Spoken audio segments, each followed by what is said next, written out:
Jadi saya pikir masalah gemuk dan tidak itu sesuai dengan apa yang dibutuhkan oleh negara masing-masing.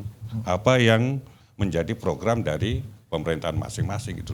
Jangan mempolitisasi setiap persoalan-persoalan yang sebetulnya tidak produktif. Tidak semua total politik gitu. Ya. Antara kita yang di mobil dengan yang di patrol itu berkomunikasinya pakai handy talk. Jadi kalau udah mulai kayak mau nguber gas, humanis mas. Kita selalu bilang bahwa ya, politisasi bansos adalah salah satu bentuk kecurangan politik terkeji di Republik ini. Setelah Kang Mas pasti lebih tertata. Terhindar dari politisasi. Ferry, siap bang. Ya, teman-teman Fer ya. Iya. Jangan lupa Mas Inton Pel. Oh siap bang. Wah. Iya.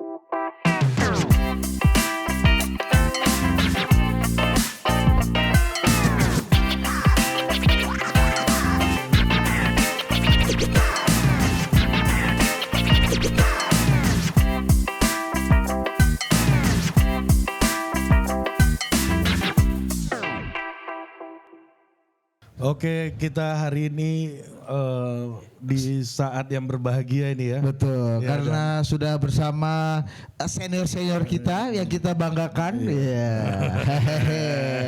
Yang sudah melewati retret di Akademi Militer. Iya. Jadi Akmil Angkatan 2024. Iya. Akmil 2024. Iya. Meskipun ada yang masuk Akmil udah rambutnya putih kan gitu kan. Biasanya kan udah mau pensiun rambutnya putih kan. Ini baru masuk Akmil udah rambut putih bos. Iya. Tapi bisa ngerokok nggak Mas Jabo? Waktu di Akademi Militer bisa menghentikan kebiasaan merokok nggak? Kasih dulu mic mas. Kasih dulu mikrofonnya dulu nih. Hah?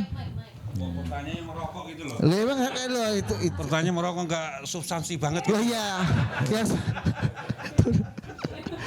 nyalain dulu. Udah cek. Jawab dulu. Bisa ngerokok nggak waktu di Akmil? Bisa. Bisa.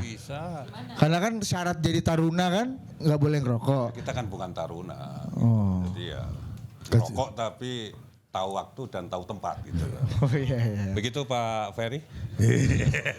Oh iya. Pakai mikrofon nggak kedengeran suara. Nanti kedengeran suara Budi Ari kalau nggak pakai mikrofon.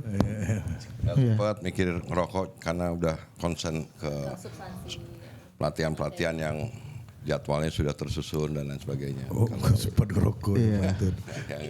Jadi Muhammadiyah Mas Ferry. Kita perkenalkan dulu lah. Oke. Dari yang paling sini dulu lah senior nih kan. Ya. Ketua Umum Partai Prima. Ya, Wakil Menteri Sosial. Iya. Tepuk tangan. Iya. Agus Jabo. Satu-satunya partai yang tidak ikut dalam pemilu tapi bergabung menjadi anggota koalisi. Betul. Punya hak suara dalam penentuan wapres. Ikut juga dia. Itulah salah para wapres ini kurang menggalang beliau. Yang kemarin kan lupa bos. Ada satu barang kan. Punya right vote juga. Wakil Menteri Sosial ya Mas ya. Ya. Belum ada tuh jabatan selama ini tuh dari zaman Pak Harto segala macam belum ada kan Wakil Menteri Sosial ini pertama Anda nih ya. Ya Agus Jabo dan Prima gitu loh.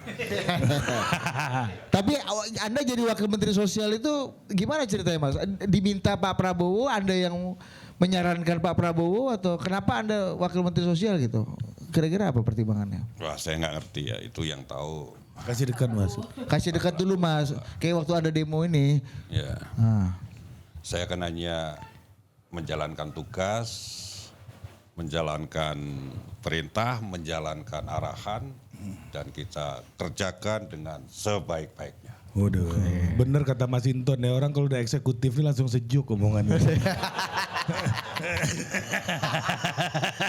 Oke, di sebelahnya ya. Iya, di sebelahnya. Kalau beliau salah ngomong harga bawang bisa naik ya. Iya. Hati-hati. Iya. Bawang mana? Bawang merah, bawang putih ya kan ya. Dia komoditi. Iya, karena beliau Kenapa lu ini spesifik? kan bawang komoditi. Iya, banyak yang maunya. Oke, ada Wakil Menteri Perdagangan Mbak Dia Roro, boleh tepuk tangan. Iya. Halo Mbak. Ya. Pak Bahlil gimana Pak? Ini sekarang. Pak Bahlil sehat. Pakai mikrofonnya Mbak. Agak dekat ya Mbak. Gimana? Gimana Anda ceritanya ditunjuk Pak Bahlil atau diminta Pak Bahlil untuk mewakili Golkar di sana? Yang jelas kita merasa sangat terhormat dan bersyukur. Ternyata dikasih portfolio kementerian yang tidak mudah juga, tapi banyak banget kegiatan-kegiatan yang saya rasa penting untuk mendongkrak perekonomian kita juga. Mantap. Oke, tepuk tangan dulu dong. Nah itu dong. Nah ini jagoan nih bos. inti masalahnya. Iya. Ya, kan? Jadi kalau ini Menko, Wamenko. Koperasi. Menko. Iya, Wakil Menteri Koperasi, ya kan? Siapa lagi kalau bukan Ferry Juliantono. One and only. Kasih dulu pidato apa kayak Mas? Ya kan, dan ini satu-satunya wakil menteri yang Mempersiapkan dokumen. Khusus untuk total politik. Iya. Iya, 100 hari kerja wakil menteri Koperasi Republik Indonesia. Ini Yang lain juga Meskipun- bikin tapi belum selesai cetak. Enggak, Kalau saya iya. langsung deadline-nya hari Jumat iya. Kita masih proses. proses. Kita tahu keberanian Agus Jabo sebagai aktivis, tapi dia nggak berani bikin kayak gini, Mas. Itulah kemajuan dan kelebihan Anda deh ya. Iya. Nih apa Mas ceritanya bisa bikin ini Ya, gimana? kok berani-beraninya Anda bikin buku ini gimana? Bikin Mas? buku masa nggak berani. Bikin buku ya menurut saya adalah bentuk pertanggungjawaban kepada publik bahwa sebagai pejabat negara di kementerian kita dan memang kita setiap kegiatan selalu di kementerian yang lain juga sama, kita selalu didampingi oleh teman-teman yang media yang meliput dan lain sebagainya di kehumasan yang dokumentasi berupa foto dan lain sebagainya. Sayang kalau kemudian kita tidak dokumentasikan, kemudian kita buat buku seperti itu. Kalau ditanya sama total politik jadi udah kayak gini lah. Oh, gitu. siap. Siap. Di sini ada semua nih, semua kegiatan Wakil Menteri Koperasi. Mantap. Ya kita langsung ke pertanyaan pertama ke Kenalin dulu Ujung, iya. Bos. Oh Jangan iya, lupa. benar. Ini- Jangan lupa nih, Soko Guru juga. Soko Guru Olah. Lu sebut dulu nama kementeriannya. Oh, Kementerian Pelindungan Pekerja Migran Indonesia. Perlindungan Pekerja Migran Indonesia, BP2MI. Wah, Wah, dulu itu. menteri namanya Nusron Wahid. Sempat kan Nusron Wahid, habis itu Pak Nusron kepala badan. habis itu Pak ini ya Bang siapa ya? Bang Habis itu Pak Gatot sebentar, terus masuk Pak Beni Ramdhani. Beni Ramdhani. Dulu yang pertama temannya Mas Ferry bos. Pak Jumhur. Pak Jumhur, BNP 2 TKI ini ya. Iya. Memang kata orang spesialis aktivis ini kementerian. Ya, dari dulu kan selalu aktivis yang pegang. Nah Pak Wamen, kenapa Anda nggak bikin kayak gini? Ya enggak bikin juga. Iya. Anda jangan mengarahkan. Apa Anda tentang udah senior. bikin juga? Ya gimana? Coba. Itu next level itu. Nggak sempat kepikiran kita. Iya.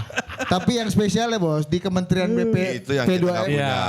Ya di Kementerian P2M ini souvenirnya kalau di Kementerian Koperasi kan Wamen punya souvenir sendiri untuk Iya, tabung iya, kan. betul. 100 hari kerja wakil menteri. Kalau di P2M ini nih, wah kaos. Kaos sang patriot. Wih. Mantap. Jangan hanya depannya bang, ada kata-kata Oh coba belakangnya. belakang. Kasih dulu belakang Nah, Dinda. itu dia. Oke. 1000 kawan terlalu sedikit, satu musuh terlalu banyak. Ini ngomong-ngomong udah izin Mario Teddy belum bikin gini nih? Sudah bang. Oh sudah. Ya, jangan sampai kena semprit Anda bahaya. Approved by Mayor Teddy. Ya, meskipun gak ada wajahnya Bang Karding di sini ya, nggak apa-apa ya. Ya kirain Bang Karding yang dipeluk sama Prabowo nih. Oke, kita mulai dulu nih. Ya, salah satu masalah yang paling banyak di kritik dan juga dipermasalahkan publik ya, terutama sampai 100 hari ini adalah gemuknya kabinet Pak Prabowo gitu, dengan wamen hampir semua kementerian ada, bahkan ada kementerian yang 2 wamen, 3 wamen gitu ya. Nah ini jadi pertanyaan publik di tengah Pak Prabowo bicara soal efisiensi terus gitu. Nah ini gimana cara menjelaskannya peran-peran dan fungsi wamen ini dalam mempercepat program-programnya Pak Prabowo Ya, gitu. gua kutip laporan majalah Tempo aja nih yang terakhir nih ya. Lu kutip Tempo. Iya nggak apa-apa. Presiden lupa bahwa dia memberi jabatan bagi seabrek pendukungnya sehingga ada 109 jabatan menteri, wakil menteri dan pejabat setingkat menteri yang setiap bulan harus digaji dan difasilitasi. Jumlah ini melonjak dari 60 pejabat di era Presiden Jokowi. Dampak penggemukan kabinet adalah tambahan anggaran 40 sampai 158 triliun yang kemudian banyak bicara Pak Prabowo juga bicara tentang efisiensi anggaran. Nah, coba dijawab dulu lah, senior. Ini dulu koperasi dulu. Iya. Saya rasa memang ada latar belakang bahwa nomenklatur yang dipisah seperti kami di Kementerian Koperasi dan UMKM memang sebaiknya dipisah. Kemudian pariwisata dan ekonomi kreatif itu nomenklaturnya memang sebaiknya dipisah. Kemudian ada peningkatan status dari lembaga pemerintah non-departemen BP2MI menjadi kementerian karena memang masalah tenaga kerja Indonesia juga besar dan harus ditangani oleh lembaga setingkat emang kementerian oleh kementerian. Di Filipina pun juga begitu. Jadi rasanya latar belakang penambahan atau pemisahan nomenklatur di beberapa kementerian itu juga menjadi penyebab. Ini nggak kontradiksi dengan narasi Pak Prabowo soal efisiensi. Kalau anggarannya kan tetap sama. Jadi kami misalnya dipisah, anggarannya dibagi dua, aset dan SDM-nya juga dibagi. Jadi sebenarnya nggak mempengaruhi anggaran. Gitu. Ya, gimana Mas Jabo? Di satu sisi seperti tadi kata Ari, Pak Prabowo ingin semuanya lebih efisien, banyak anggaran yang dipotong, tapi kabinetnya justru malah lebih gemuk dibanding pemerintahan sebelumnya yang beliau lanjutkan. Ya. Ini on dulu, jangan nanti nggak masuk. Nah, Ya, jadi saya pikir begini, kita harus paham bahwa Indonesia itu negara besar, jumlah penduduknya banyak, problem yang dihadapi juga banyak dan kompleks. Saya pikir untuk menjawab persoalan-persoalan kebangsaan, ya, itu negara membutuhkan aparatus yang bisa langsung bersentuhan dengan persoalan-persoalan yang dihadapi oleh masyarakat. Persoalan anggaran segala macam ya disesuaikan, saya pikir nggak ada persoalan. Tapi yang harus kita pahami, ya bangsa kita besar dan membutuhkan satu instrumen yang kuat dan besar juga. Saya pikir nggak ada masalah dalam persoalan itu. Itulah. bukan kontradiktif seperti yang dikritik oleh banyak orang gitu Pak Wamen.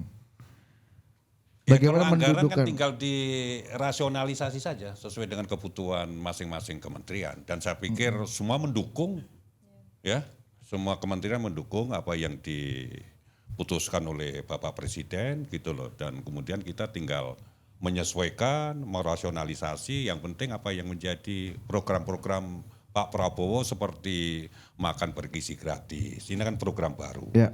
hilirisasi, ya. Ingat, hilirisasi ini persoalan yang fundamental. Yang membedakan Indonesia itu masih dikuasai oleh imperialisme, karena tadi kita berbicara imperialisme, dengan Indonesia yang merdeka itu adalah hilirisasi.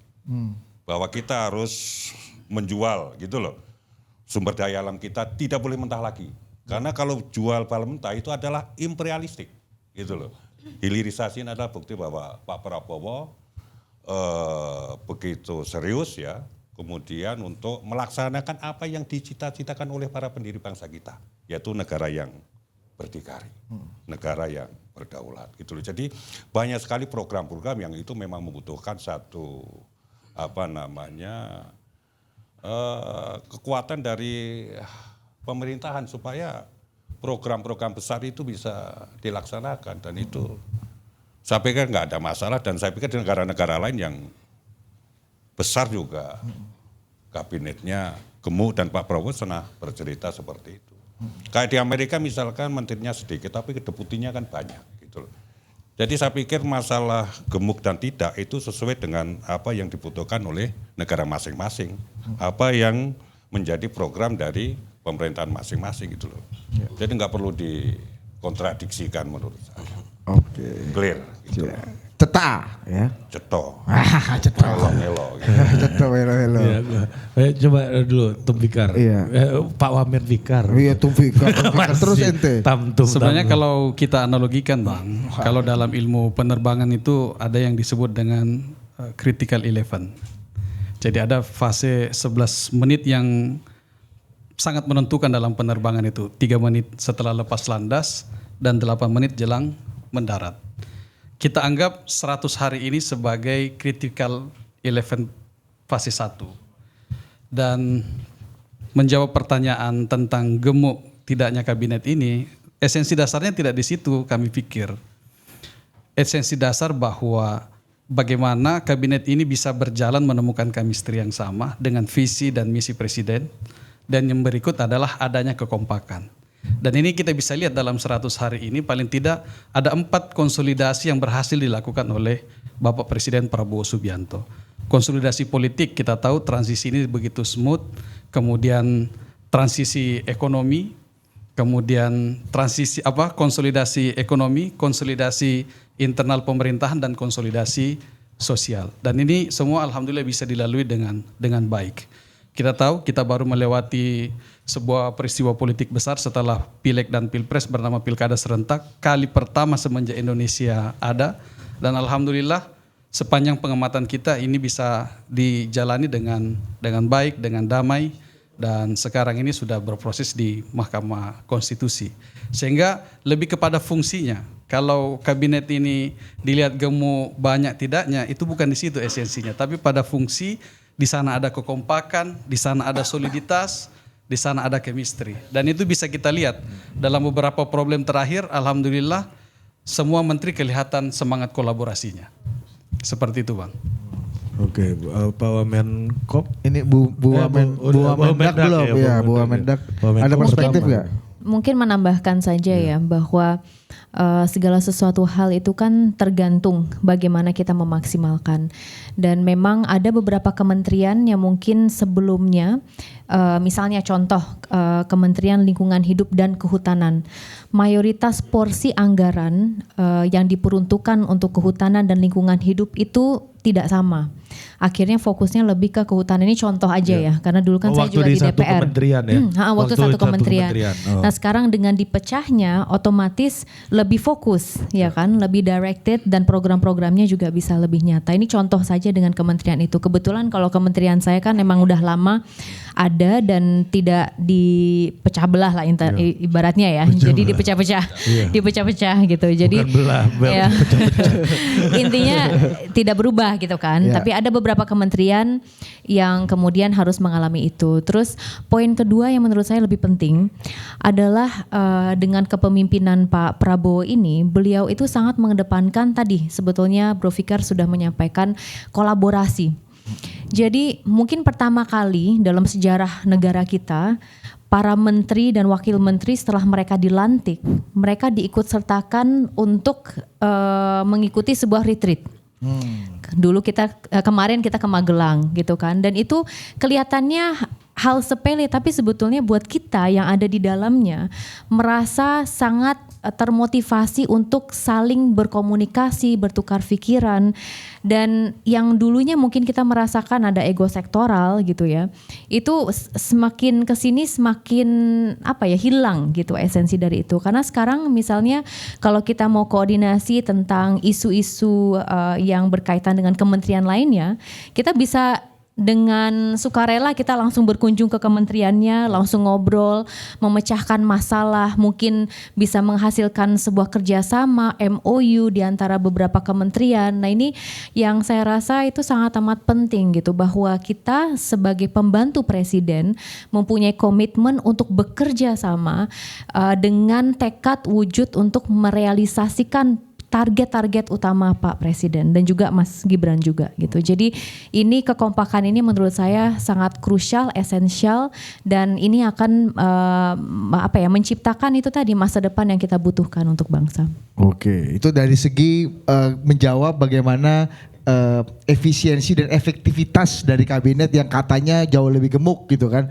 Ini ada juga di awal-awal 100 hari di Pak Prabowo juga banyak disoroti tentang kebijakan yang sangat populis yang ditelurkan oleh pemerintahan ini. Misalnya 67.000 UMKM kalau nggak salah ya Bang Ferry ya, diputihkan utangnya sampai 14 triliun kalau nggak salah, kenaikan upah minimum, kemudian kan ada pemotongan anggaran macam-macam gitu. Di awal ketika Pak Prabowo dianggap terlalu geber gitu ya, bicara menelurkan kebijakan-kebijakan yang populis gitu. Mungkin Bang Ferry atau Bang Jabu ditambah lagi dengan rencana-rencana yang berubah karena mengentertain populisme ini. Ya. Ya misalnya PPN 12%. Nggak jadi. Nggak jadi tiba-tiba. Ya. Yang mungkin secara teknokratik negara butuh anggaran mungkin ada benarnya gitu. Ya. Yang kedua soal gas yang nggak boleh eceran tiba-tiba berubah lagi gitu misalnya. Nah ini gimana penjelaskannya Pak Wamen Ferry? Jadi ada ketidakpastian yang tinggi gitu dialami masyarakat gitu. Sebagian menganggapnya begitu. Saya rasa kalau di bawah di kalangan masyarakat keputusan-keputusan presiden yang sifatnya tadi disampaikan populis itu rasanya memang dibutuhkan oleh masyarakat. Yang pertama kali dilakukan oleh Pak Prabowo dan Mas Gibran adalah Perpres yang mengenai soal pengampunan hutang. Jadi pengampunan itu menghapus buku dan menghapus tagih kredit macet yang pada saat COVID dan ada pada saat ada bencana, dan yang lebih lampau lagi ada macet di kredit usaha tani. Kami dari Kementerian Koperasi misalkan juga memberi surat kepada Presiden bahwa harus dilakukan pengampunan karena pada periode 98-99 pada saat krisis ekonomi pada saat itu banyak kredit usaha tani yang sampai dengan sekarang ini ditagih terus. Padahal bisa jadi pihak pengguna dalam hal ini petani atau nelayan itu yang sudah meninggal dunia dan lain sebagainya. Tetapi tetap kalau misalkan kalau seperti saya itu, kalau seperti kita itu ada dari BI kena BI checking terus sehingga menyulitkan.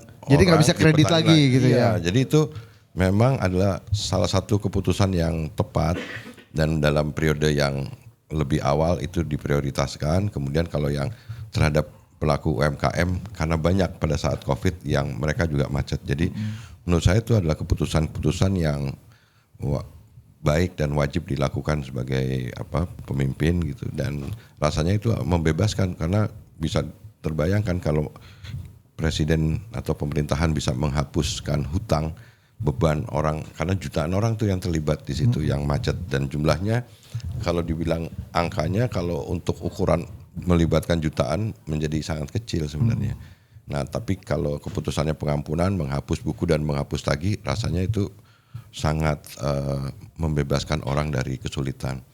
Nah, yang kedua, misalkan tadi soal pemotongan anggaran untuk kementerian gitu. Ya, saya rasa penaikan tadi yang seperti disampaikan upah minimum. oleh Pak Wamen Sosial, Pak Agus Jabo tadi bahwa kita harus menyesuaikan dengan melaksanakan keputusan pemerintah untuk melakukan efisiensi, dan kita bisa kok mengefisiensikan itu, dan harapannya kan memang dari efisiensi itu nanti akan digunakan oleh negara, oleh pemerintah untuk hal-hal yang bisa lebih strategis terhadap pembangunan industri-industri yang bisa nanti meleverage dari hasil penghematan itu ada sumber-sumber pendapatan baru dari negara yang bisa nanti digunakan untuk masyarakat juga. Yeah. Jadi kita dalam situasi ini ya memang harus efisien, berhemat dalam rangka untuk bisa mendapatkan pendapatan negara yang lebih besar di kemudian harinya. Jadi itu tindakan yang wajar dan harus dilakukan untuk bisa mendapatkan tambahan sumber pendapatan negara gitu. Oke, sebelum ke Pak Wamensos, saya mau ke Wamen P2MI ini. Gimana sih menempatkan tadi kalau kata Ari, Pak Prabowo mengentertain populisme orang gitu, kemauan netizen lah, sehingga kebijakannya bisa berubah-berubah. Hari ini kebijakannya A, kemudian kalau ada respon bisa langsung berubah, dan mengentertain tadi negara nggak takut dianggap takut sama netizen gitu. Nah, gimana kita mendudukannya sih? Jadi begini Bang, ruang kekuasaan itu kita baca pada 3 ruang. Ada yang kita sebut dengan halaman kekuasaan, ada beranda kekuasaan, lalu kemudian ada ruang inti kekuasaan. Sebetulnya yang disampaikan Pak Prabowo itu tidak ada yang berubah, itu adalah hal-hal yang dibincang di ruang inti kekuasaan itu.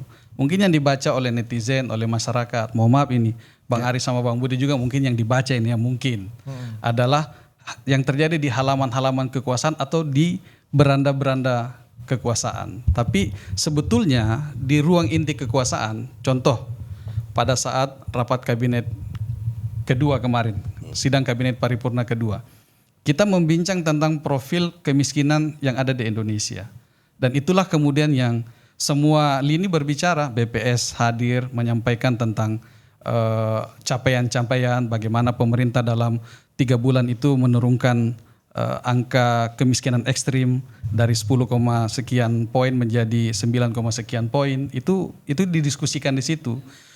Menteri SDM bercerita tentang bagaimana dalam pandangan dia untuk penurunan kemiskinan, Kemendagri berbicara tentang inflasi dan lain sebagainya, lalu ditutup oleh menterinya Bang Jabo tentang bagaimana profil kemiskinan Indonesia yang 80%-nya itu adalah lansia dan lain sebagainya.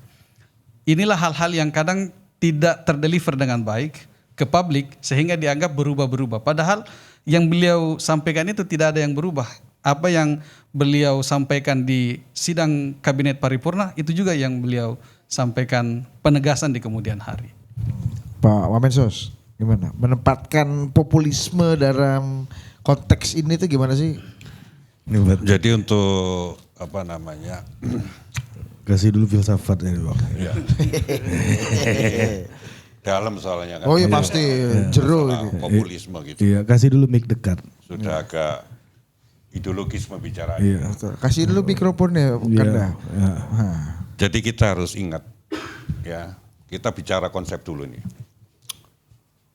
Kita harus ingat pidato Bapak Presiden tanggal 20 Oktober 2024 di gedung DPR MPR.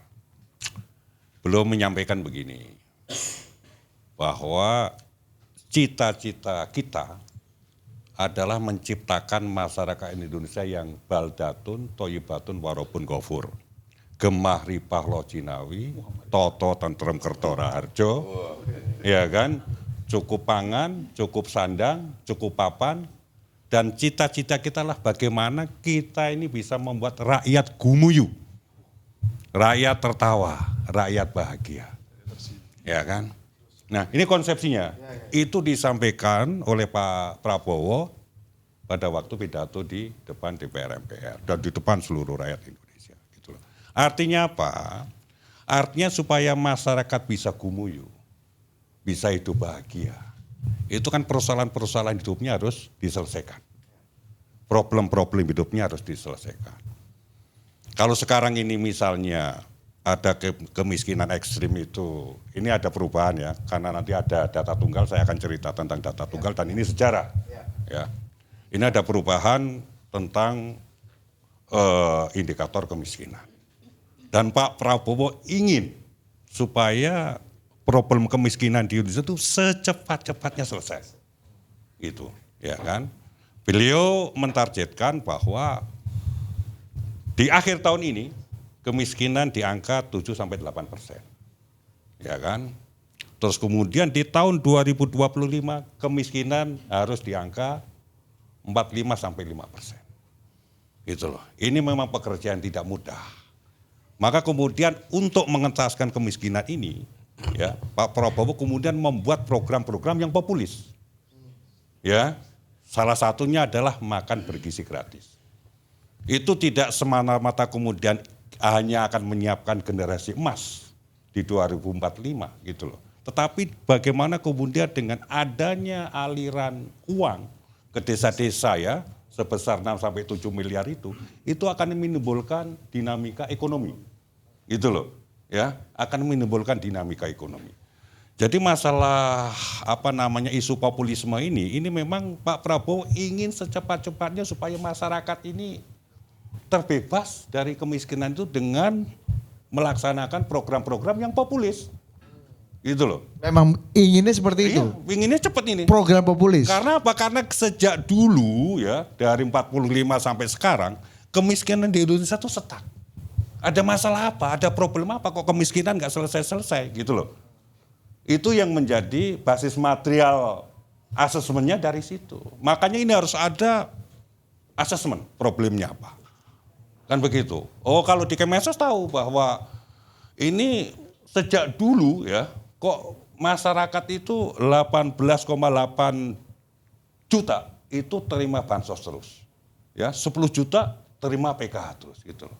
Maka kemudian untuk menerjemahkan program-programnya Pak Prabowo yang bisa menjadikan rakyat gemuk itu bagaimana kemudian rakyat ini itu bisa berdaya. Untuk berdaya itu mereka harus berproduksi. Ya kan? Supaya apa? Mereka bisa mandiri. Kalau sudah mandiri apa? Keluar dari angka kemiskinan. Kalau sudah keluar dari angka kemiskinan apa?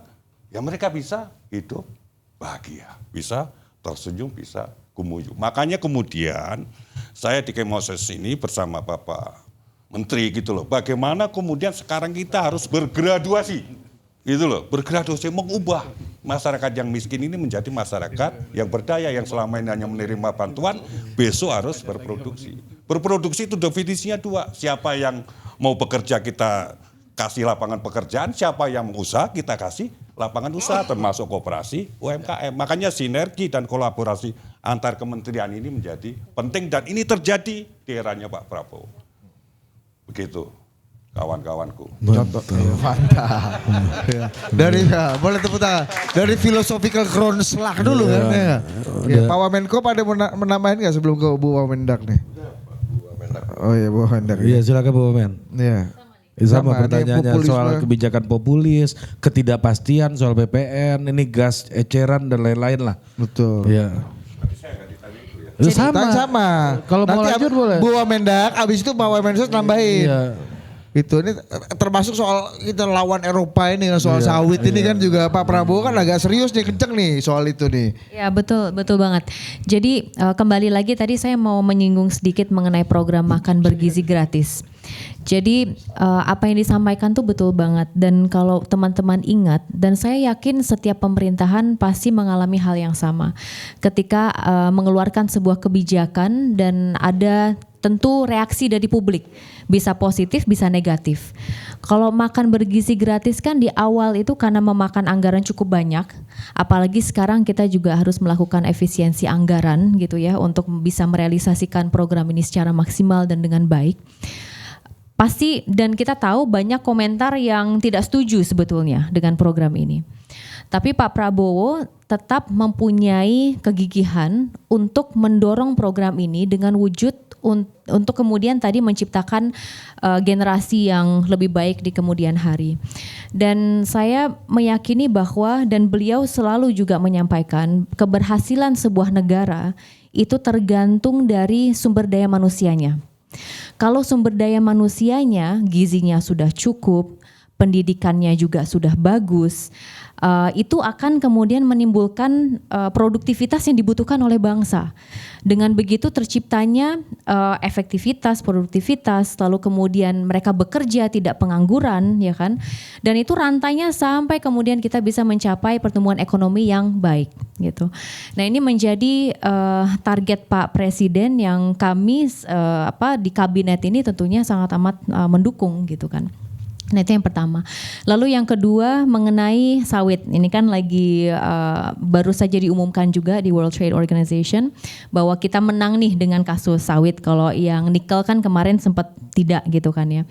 Nah ini menjadi salah satu dobrakan menurut saya bahwa negara Indonesia sangat kaya ketika kita berbicara mengenai sawit dan mempunyai potensi produksi cukup besar untuk kemudian bisa memenuhi permintaan dari berbagai negara termasuk Uni Eropa. Walaupun main ekspor kita kalau kita berbicara mengenai sawit sebetulnya bukan di sana.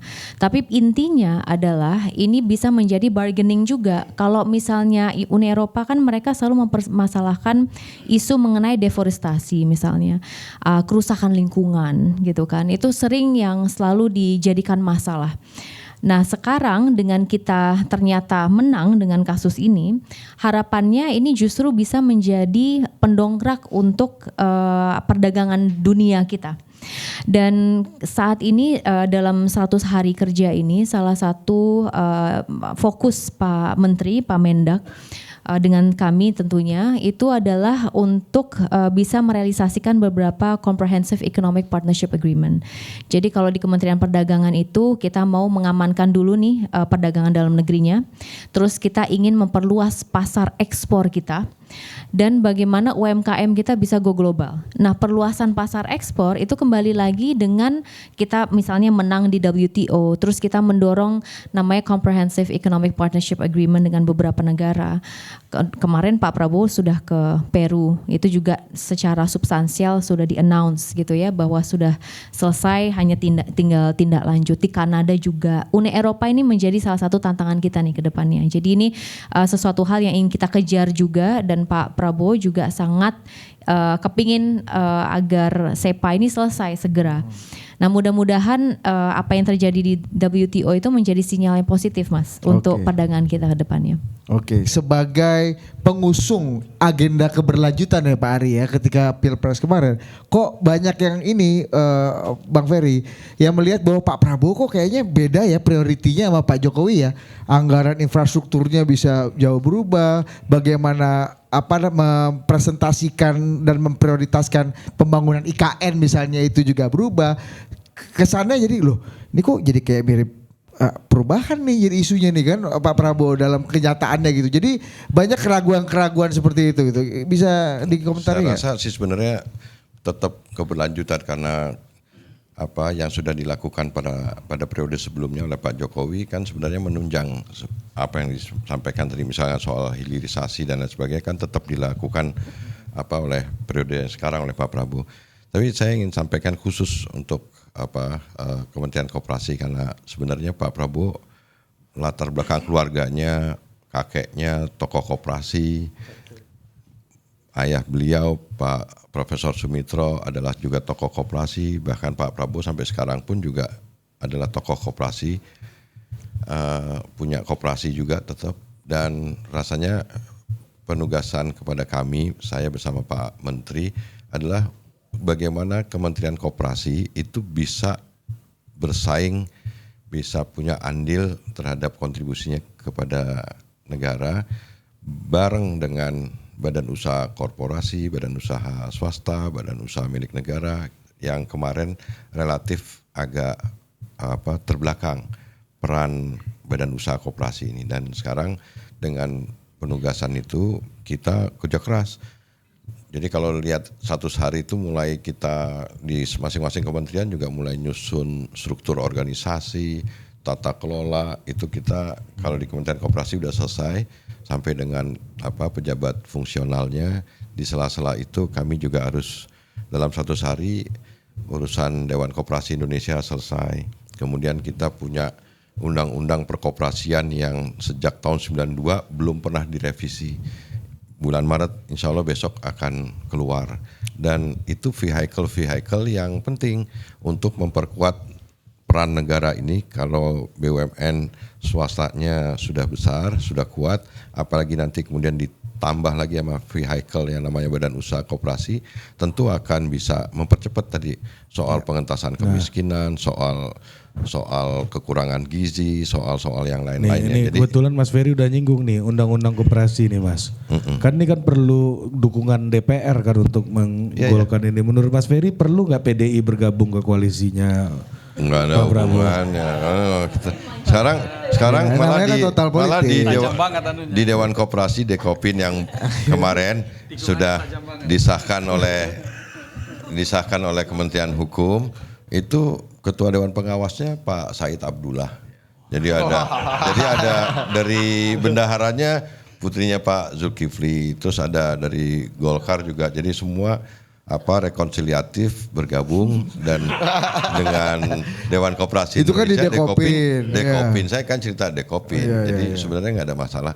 Nah, kembali ke soal tugas dari Kementerian Koperasi misalkan, ini memang gini Ari, jadi berat banget 100 hari ini kita udah luar biasa sebenarnya bekerja sungguh-sungguh untuk tadi beberapa undang-undang, kemudian Dekopin segala macam, teman-teman yang di kementerian lain pun pasti. Jadi struktur baru nggak bikin malah mandek ya Bang ya, struktur baru nih ya? Enggak, tapi itu kan kewajiban karena kita juga harus berkonsultasi dengan Kementerian Pendaya-gunaan. Hebat juga dong Menteri Koperasi ini. Ya, kita harus bareng kan, kerjasama bareng semua teman-teman wakil menteri pun juga salah satu kunci suksesnya ya kita harus bisa bekerja sama kan, karena itu apalagi ditambah di Magelang makin kompak. Berarti kita, Pak, ya nggak? Itu Pak Said Abdullah ini kolaboratornya pemerintah ya ternyata ya. ya kan gerakan koperasi adalah milik semua orang. Semua orang kalau perlu malah kita harus dorong koperasi untuk kembali menjadi sokoguru perekonomian nasional. Ini penting banget, ini agak menjadi pembeda bahwa badan usaha koperasi harus didorong lagi. Dia harus bisa mampu bersaing dengan bukan bersaing lah, tapi bisa bersama-sama dengan badan usaha swasta dan badan usaha milik negara. Itu penting banget. Dan untuk urusan di bawah, soal kemiskinan tadi itu harus dipecahkan juga soal kelembagaan. Salah satu yang membuat tadi yang disampaikan oleh Mas Agus Jabo soal kemiskinan itu tidak bisa kemudian dientaskan secara cepat karena ada problem kelembagaan di desa. Jadi koperasi memang menjadi salah satu yang bisa diharapkan untuk bisa membantu percepatan pengentasan kemiskinan, juga termasuk badan program makan bergizi ini koperasi juga dilibatkan untuk membuat dapur-dapur dan mensuplai bahan baku maupun bahan olahan. Program-program prioritas tadi itu akan lebih berhasil kalau PDI masuk ke pemerintahan apa? Ya, ini nggak ada hubungannya ini. Nggak ada hubungannya.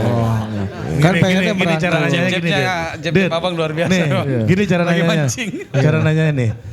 Mas Agus Jabo.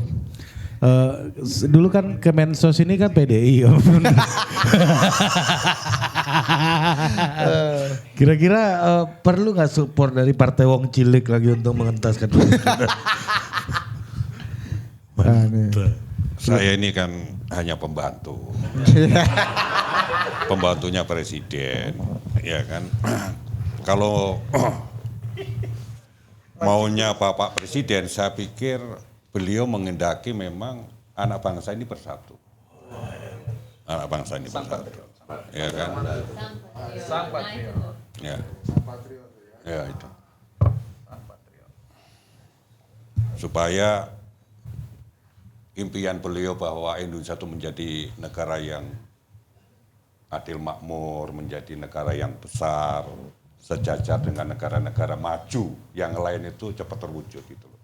Beliau tidak suka konflik, beliau nggak suka kontradiksi. Berkali-kali beliau menyampaikan itu.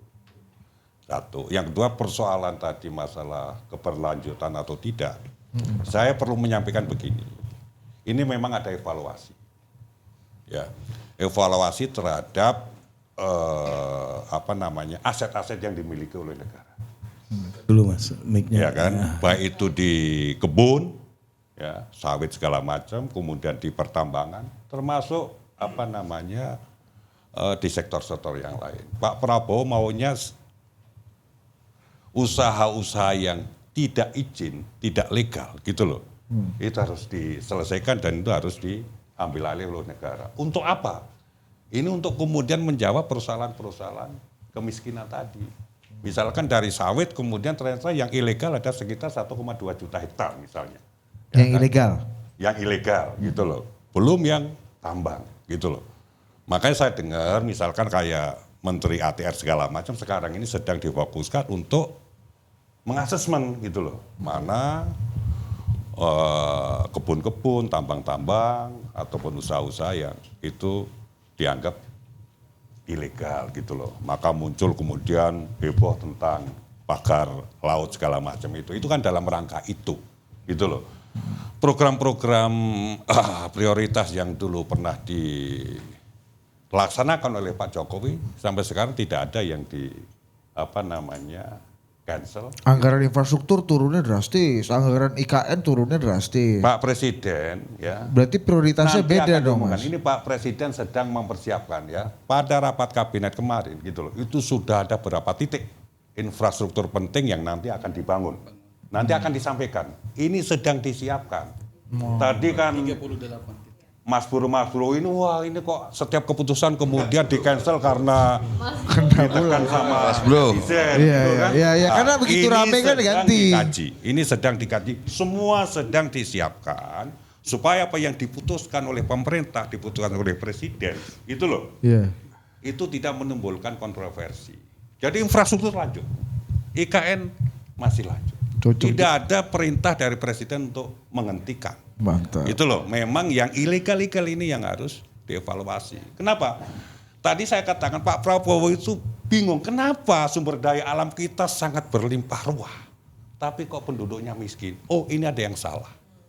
Yang salah di mana? Dulu Pak Prabowo sering mengatakan ada yang bocor. Nah, bocor itu mulai dari masalah usaha yang ilegal gitu loh, sampai kemudian dana-dana kementerian yang tidak efisien gitu loh.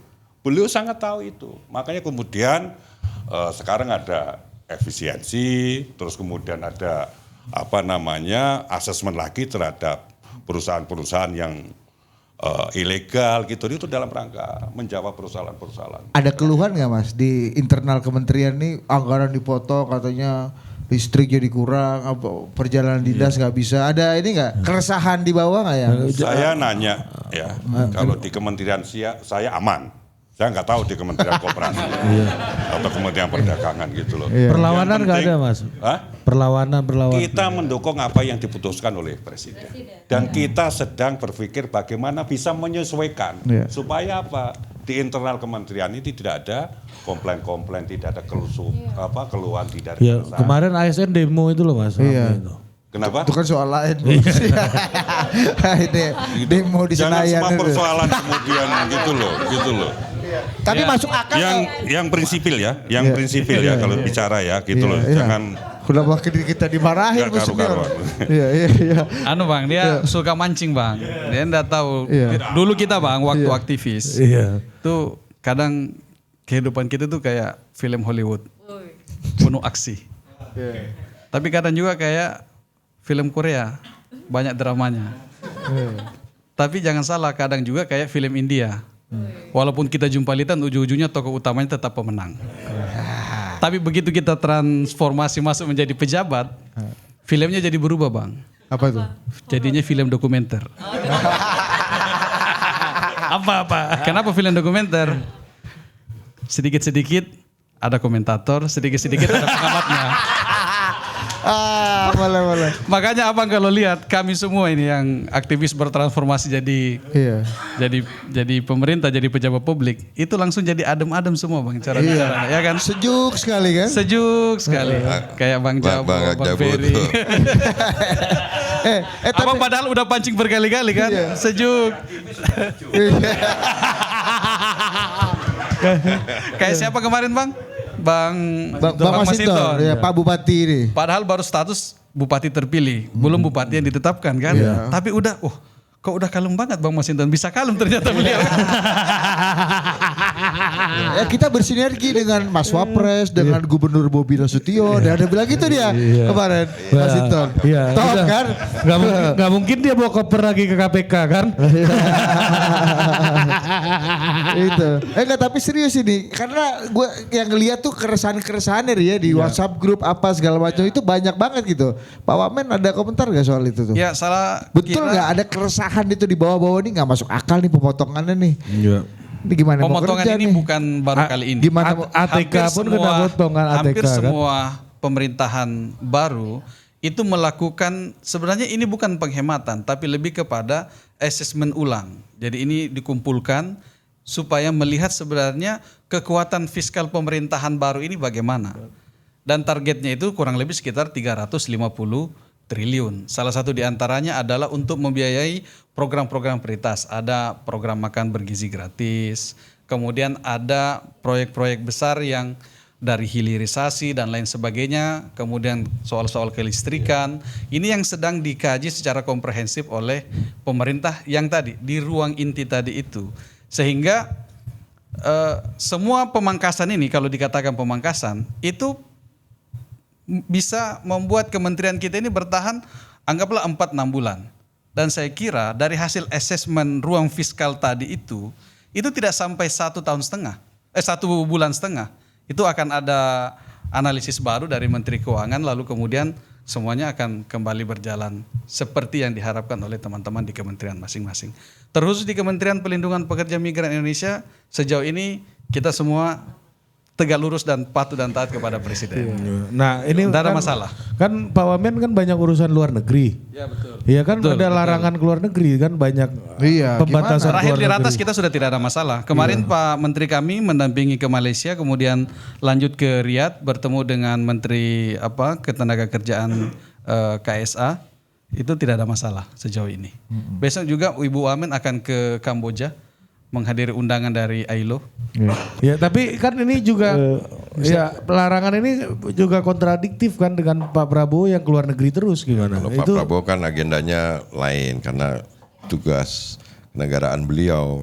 Memang kalau wamen ke luar negeri bukan tugas negara. Iya, tapi untuk sementara program prioritasnya karena memang kita kalau di Kementerian Koperasi problem internal saja juga udah banyak yang harus dilakukan. Jadi 100 hari ini udah luar biasa banget kalau kita udah bisa nyusun struktur organisasi, ngisi orang, kemudian ngelantik sampai ke jabatan fungsional yang di bawah, terus kemudian nyusun peraturan-peraturan dan lain sebagainya. Saya rasa 100 hari kita punya modal yang memungkinkan kita di hari-hari ke depan itu seluruh kementerian sudah bisa membantu Presiden dan Wakil Presiden untuk menyelesaikan beberapa prioritas-prioritas. Jadi saya yakin sekali itu akan lebih enteng setelah 100 hari. Udah teknokratis sekali Mas Ferry sekarang.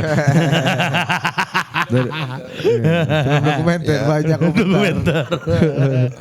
Oke, gimana Mbak Dia? Ini tambahan aja ya. Memang Pak dengan kebijakan mengenai perjalanan dinas ini, beliau itu di dalam paling tidak di pemerintahan sekarang ya, very output oriented. Jadi dengan kita berkunjung ke luar negeri itu apa outputnya? Misalnya di Kementerian Perdagangan kita juga banyak sekali ministerial meeting atau kegiatan dengan WTO, banyak sekali ya, apalagi portfolio yang ditugaskan ke saya itu justru lebih mengenai perundingan perdagangan internasional. Nah tapi intinya adalah ketika kita melakukan kunjungan, kita bisa merealisasikan menghasilkan transaksi seberapa banyak misalnya. Kita bisa melakukan business matching dengan berapa pelaku usaha dan itu bisa menghasilkan transaksi sekian. Nah, sekarang kita di Kementerian Perdagangan di internal juga bisa lebih memprioritaskan kunjungan-kunjungan mana yang lebih output oriented itu tadi gitu. Jadi justru membuat kita di internal itu semakin dan lebih kreatif untuk memilih agenda mana saja yang penting. Dan yang lebih penting istilahnya seperti itu. Itu langsung bisa menyesuaikan atau memang Mbak Dia juga melihat ada keresahan yang cukup serius karena kan motor penggeraknya Pak Prabowo adalah para birokrat dan ASN yang selama ini juga butuh dorongan kan untuk melakukan pekerjaan ya kan. Ya kalau kami ya maksudnya sebagian dari pemerintah kita mensupport 100% apa yang sudah menjadi kebijakan dari Pak Presiden dan Pak Wakil Presiden gitu. Nah sekarang atas dasar kebijakan yang sudah ditetapkan bagaimana kami di kementerian masing-masing itu juga melakukan itu tadi realokasi anggarannya untuk hal-hal yang lebih penting misalnya kita shifting misalnya anggaran yang tadinya untuk perjalanan dinas diberlakukan pengurangan. Nah sekarang prioritasnya untuk kegiatan mana saja gitu. Itu yang kita lakukan dan saya rasa setiap kementerian juga melakukan hal yang sama. Tambahan sedikit ya. Banyak pun boleh Mas. Ya enggak. Ini masalah tadi efisiensi. Jadi sebetulnya pemerintah kita sudah punya pengalaman yang cukup kuat ya masalah efisiensi ini. Kita bayangkan dulu pada waktu COVID, ya hampir 2 tahun, setiap kementerian harus menyerahkan anggarannya untuk penanggulangan COVID, gitu loh. Dan tidak ada masalah, gitu loh. Jadi saya nanya ke saya ini bagaimanapun juga di kementerian baru 100 hari sekian, makanya kemudian saya nanya ya ke senior-senior yang ada di kementerian saya, bagaimana nih? Merespon masalah efisiensi segala macam gitu loh. Oh kita sudah punya pengalaman Pak. Pada waktu zaman COVID gitu loh. Kita sanggup kok. 2 tahun lebih kita sanggup mengefisiensi anggaran-anggaran yang ada di kementerian untuk menanggulangi COVID itu. Jadi saya pikir ini sudah tidak jadi isu sebetulnya kalau di tingkatan kementerian itu bagaimana kemudian kita pintar-pintar untuk merasionalisasi saja gitu loh. Karena memang kemudian item-item yang diefisiensi juga item-item yang kita anggap sebagai kerjaan-kerjaan sekunder, bukan kerjaan-kerjaan pokok dari masing-masing kementerian gitu loh. Misalkan saya ngurusi bencana, saya harus ke Pekalongan, harus ke mana Gerobokan segala macam, ya tidak ada masalah gitu loh. Balik saya mengurangi kalau kemarin 5 orang ya besok 3 orang kan begitu. Jadi saya pikir secara programatik efisiensi ini tidak akan mengganggu. Dan kita sudah punya pengalaman ya pada waktu kita menghadapi COVID dan itu tidak ada masalah. Yang penting sekarang bagaimana kita berpikir itu kemiskinan bisa kita selesaikan, masyarakat di Indonesia ini secepatnya bisa adil makmur dan kita bersinergi, berkolaborasi, bergotong royong, kompak gitu loh. Gitu, tidak ada isu ini, ribut itu. Dan jangan semua persoalan itu harus dipolitisasi gitu. Atas nama bangsa dan negara, atas nama kemakmuran rakyat gitu loh. Jangan mempolitisasi setiap persoalan-persoalan yang sebetulnya tidak produktif. Tidak semua total politik gitu. Ya. Kita pula yang kena. Iya, gak apa-apa namanya abang-abang bos. Iya, tapi gak abang-abang. Forum Serikat Wamen ini. Koordinator Agus Jabo. Aku jabo. Kenapa? Karena rambutnya putih ya. Iya.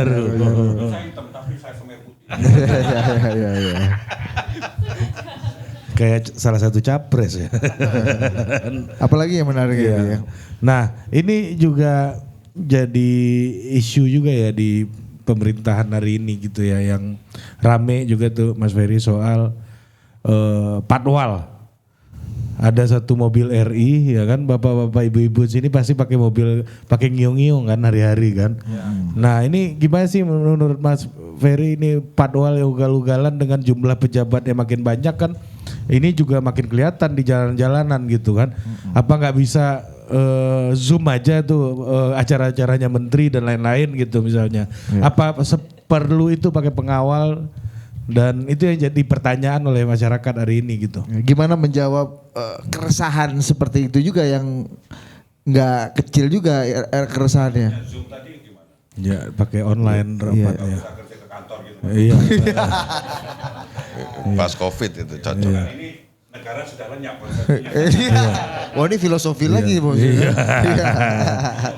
Imagine state ya. Kalau itu kan memang sekarang kita hidup di sebuah era yang sangat terbuka. Netizen juga menyoroti kita. Jadi ada soal-soal seperti itu ya langsung tertangani dan selesai rasanya. Jadi itu masalah-masalah yang jangan kemudian mengganggu tugas-tugas besar yang sudah dilakukan oleh kita semua, termasuk juga oleh pemerintah.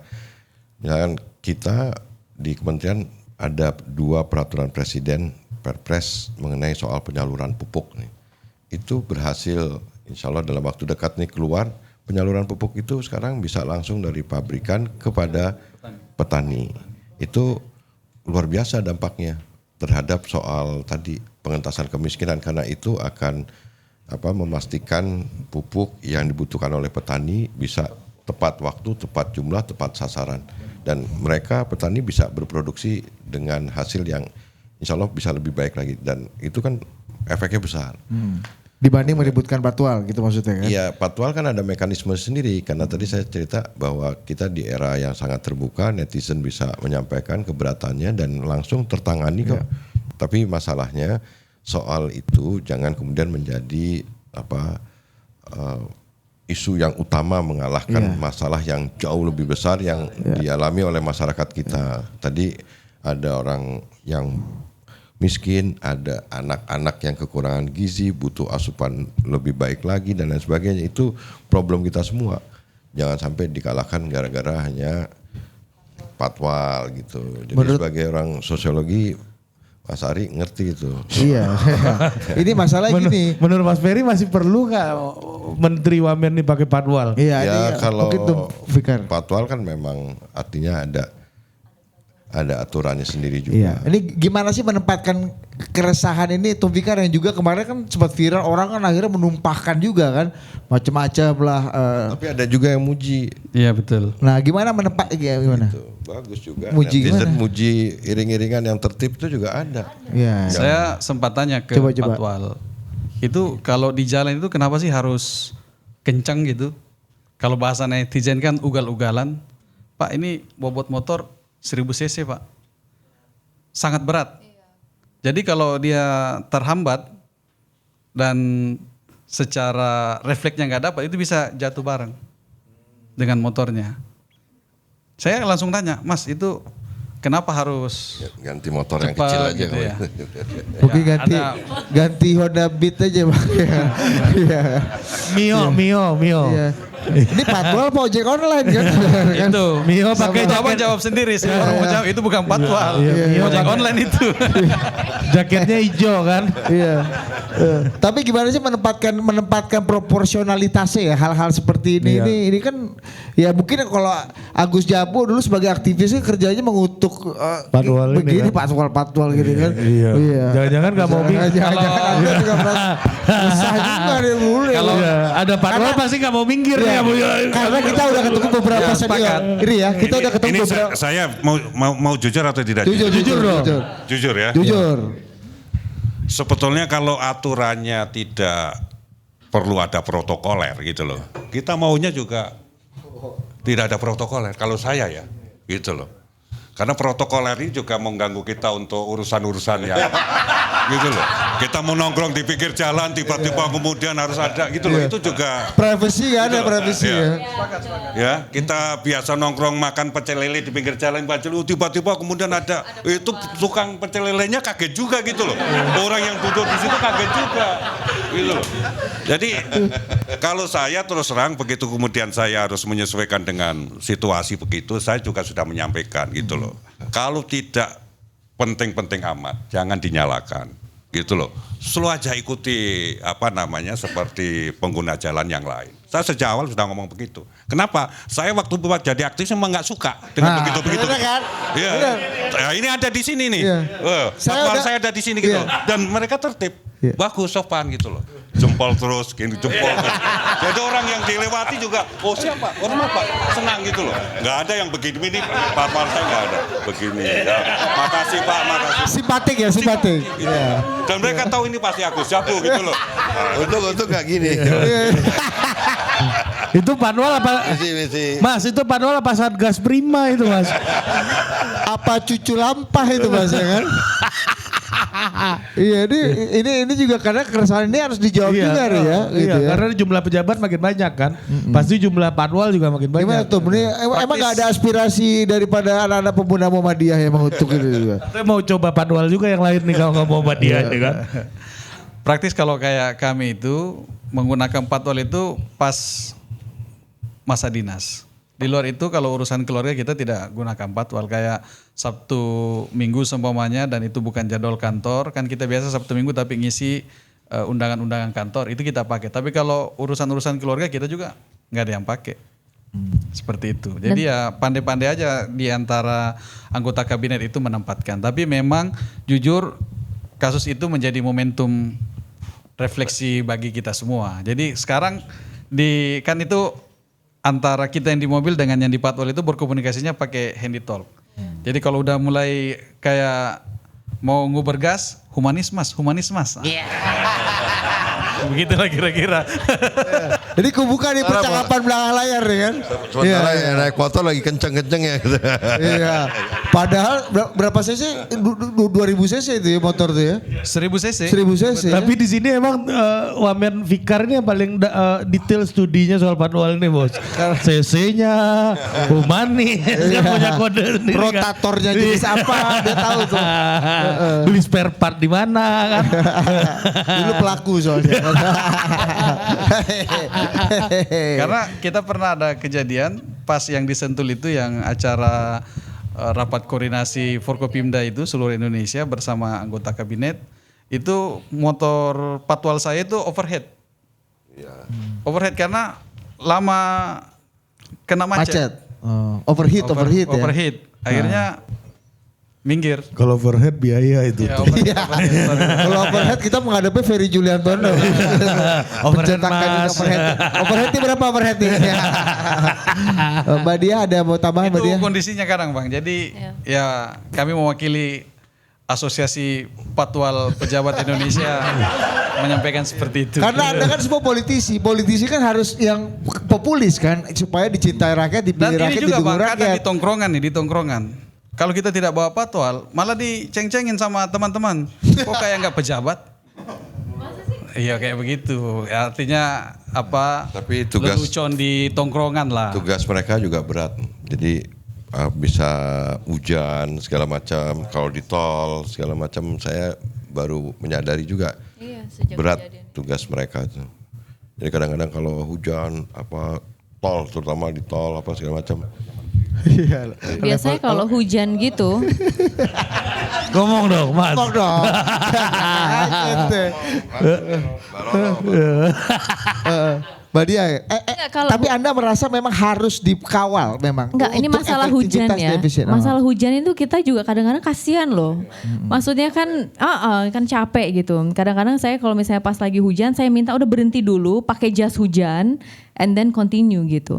Dan memang sejak kejadian itu kita juga lebih peka ya. Memang ada etika yang harus kita terapkan saat sedang jalan gitu. Dan tadi yang disampaikan Pak Wamensos ini dengan patwal mengacungkan jempol seperti ini, itu juga kita lakukan nih. Patwal kita juga melakukan Jadi kalau itu. ada patwa gini-gini bukan milik Agus Jabo aja dong ya semua ya. bukan. Ya. Milik kita juga gitu Iya. kan. Atau tergantung partai kedua. Prabowo Gibran. Maksudnya gimana ya, saya itu ya secara pribadi mungkin agak kaget juga kemarin, agak culture shock dikit gitu. Karena kemana-mana kita harus dikawal. Dan sebetulnya kalau ditanya nyaman gak nyaman, kadang-kadang kita lebih nyaman gak dikawal gitu. Tapi sejak menjabat saya juga bisa mengetahui bahwa dengan agenda kita yang segitu banyak dan kita tuh diharuskan untuk dari satu tempat ke tempat lainnya dengan jangka waktu yang sangat sedikit dan kita harus cepat gitu sampai di lokasi. Nah sejak itu saya lebih paham gitu bahwa oh ini loh maknanya kenapa kita harus pakai, kenapa kita harus kemudian diarahkan sedemikian rupa agar kemudian bisa sampai di tempat dengan waktu yang sudah ditentukan gitu. Jadi hal-hal seperti itu kita juga menyadari dan harapannya ke depannya yaitu tadi menjaga etika ketika sedang di jalan. Tapi ada juga netizen yang mengatakan kenapa nggak pakai public transport aja gitu kan? Kayak di Swedia, Kayak di Swedia, kayak di mana lagi gitu? Di kayak Jepang. New Zealand. Iya New Zealand, Kanada. Mas Ferry ada perspektif soal itu. Kalau nggak dalam kegiatan dinas sih kita relax saja kok. Kadang pakai kendaraan umum, pakai segala macam, santai aja nggak berubah kok. Cuma tadi karena untuk kegiatan-kegiatan yang mengharuskan kita satu tempat ke tempat lain harus butuh waktu yang cepat gitu dan ada agenda-agenda rapat dan lain sebagainya, misalkan kantor Menko atau segala macam undangan itu menuntut kita harus tepat waktu dan memang butuh mau nggak mau. Tapi kalau di luar kegiatan dinas ya kita nggak berubah lah, sama seperti Bapak Agus Jabo. Karena Agus Jabo masalahnya kalau makan pecel lele kan bayarin 8 orang nih kan tekor juga lama-lama. Iya. Aduh ya kan. Ya kan? Iya. Dari ayam bobret turun ke pecel lele kan akhirnya terpaksa Agus Jabo kan. Aduh ya. Iya ayam penting ayam. Lele kan. Iya maksudnya mau ayam Suharti kan rupanya. Pecel lele kan. Nih gue mau balik ke Tumfikar lagi nih sebelum nanti kita kasih kesempatan ya. Ini salah satu juga yang tanda tanya atau banyak diperbincangkan masyarakat bahwa Pak Prabowo memimpin kabinet ini nggak sendirian, tapi Pak Prabowo junto Pak Jokowi gitu. Ada yang bilang kemarin bercanda Pak Prabowo di pernikahan ini cawe-cawe segala macam dan itu bukan jadi omong kosong pembicaraan tapi juga pembicaraan publik yang juga agak serius didiskusikan gitu. Menurut Tumfikar gimana? Pertama memandang relasi Pak Presiden Prabowo Subianto dengan Pak Jokowi itu tidak bisa dengan kacamata sederhana. Harus kita pandang sebagai kacamata dua negarawan. Dua negarawan yang satu memposisikan diri sebagai presiden purna, yang satu lagi sebagai presiden yang sedang menjabat. Dan relasi itu sejauh ini tidak mengganggu jalannya pemerintahan. Tidak mengganggu jalannya pemerintahan. Di luar itu kita tidak tahu ada perspektif apa, tapi bahwa kalau kita melihat relasi baik Pak Jokowi maupun Presiden Prabowo Subianto, kita lihatnya itu dalam kacamata negarawan. Dalam kacamata seperti di baju kaos itu, sang patriot. Jadi ada anggapan bahwa Pak Prabowo belum lepas dari bayang-bayang Pak Jokowi itu, Anda melihatnya? Saya ingin menjawab begini Bang, kalau orang Arab itu mengatakan bahwa likulli marhalatin mutakallabatuha, likulli marhalatin muqtadayatuha, wa likulli marhalatin rijaluha. Coba ulang. Udah pasti gak bisa gua. Setiap masa itu ada tantangannya. Setiap masa itu ada tantangannya. Setiap masa itu ada konsekuensi-konsekuensinya. Dan yang utama bahwa setiap masa itu ada orangnya. Ada aktor-aktor sejarahnya. Dan saya kira inilah yang harus kita posisikan antara Bapak Presiden Prabowo Subianto dan Bapak Joko Widodo. Ya, gimana Wamen Agus Jabo gimana melihatnya? Apalagi ada yang bilang bahwa ini masih ada 16 sampai 17 menterinya Pak Jokowi di sana. Ada anggapan tadi Pak Prabowo belum lepas dari bayang-bayang Presiden Jokowi. Yang saya pahami begini ya. Yang saya pahami Ya. begini. Karena Menteri Koperasi kan masih bilang saya orang Jokowi gitu. Oh. Enggak ya? Enggak ngawur. Masa sih? Masa dia nggak ngaku orangnya Jokowi emang? Ngintrik aja nih tetap. Jadi Pak Prabowo itu menurut pemahaman saya, beliau seorang patriot. Ya, satu, yang kedua beliau memang orang yang memahami adat istiadat bangsa Indonesia. Berkali-kali beliau mengatakan bahwa saya harus mikul dhuwur mendem jero. Artinya beliau harus menghargai ya semua orang yang sudah berjasa terhadap negara ini, terhadap bangsa ini. Tak terlepas dengan mantan-mantan presiden. Persoalan kemudian beliau berdiskusi segala macam dengan Pak SBY, dengan Bu Mega, dengan Pak Jokowi, saya pikir tidak ada persoalan. Sama Bu Mega udah. Hah? Sama Misalnya. Bu Mega udah. Oh misalnya. Kaget ya. gua. Misalnya. Gitu loh. Itu tidak ada masalah. Gitu loh. Dan kemudian apa yang diputuskan juga tidak ada masalah. Dan Pak Prabowo punya program sendiri. Ada Hasta Cita, ada 17 program prioritas, ada 8 program tercepat terbaik gitu loh. Jadi saya pikir kita mengukur sesuatu itu jangan dari subjektif kita, tapi dari apa yang diprogramkan oleh presiden kita itu jalan atau tidak gitu loh. Sekarang yang menjadi prioritas terbaik dan tercepat itu adalah makan bergizi gratis, sudah mulai jalan. Beliau meminta supaya tahun ini semua siswa harus selesai, semua siswa harus mendapatkan makan bergizi gratis gitu loh. Jadi yang kita ukur menurut saya untuk melihat pemerintahan, melihat kepemimpinan presiden itu apa yang mereka programkan, apa yang mereka kerjakan gitu loh, bukan mencari-cari sesuatu di ruang-ruang yang gelap gitu loh, Mas Bro, gitu loh. Ya kan kita lihat programnya jalan tidak, menterinya menjalankan apa yang diperintahkan oleh presiden tidak, gitu loh. Saya pikir itu Pak Presiden sudah jelas bahwa saya punya program unggulan. Satu adalah kemandirian pangan, kemandirian energi, makan bergizi gratis, kemudian hilirisasi, kemudian harus membangun rumah-rumah murah gitu. Ini jalan tidak. Berarti itu yang harus dievaluasi gitu. Jangan mistik cara mengevaluasinya, tapi yang konkret dan yang clear gitu loh. Jempol. Iya, aku cabut. Matahari kembar itu nggak ada itu Mas ya berarti ya? Matahari kembar. Itu saya pikir orang yang melihat itu matanya silo Mas gitu loh. Jadi tidak bisa melihat sesuatu yang terjadi secara objektif gitu loh. Atau memang ingin membuat situasi politik itu gitu loh. Atau memang ada target-target politik supaya ya kita nggak ngerti. Ya kan latar belakangnya. Tapi gini logiknya. Tapi jangan segala sesuatu itu dilihat dari politisasi terus gitu loh. Kita lihat apa yang dikerjakan. Programnya. Ini bagus juga nih ketum partai melarang politisasi ini agak bagus. Politik prima ini politik negara, politik kebangsaan, bukan politik primordial atau parteisme. Enggak, gitu loh. Makanya. Mudah-mudahan ikut pemilu ya Bang. Iya, itu dulu.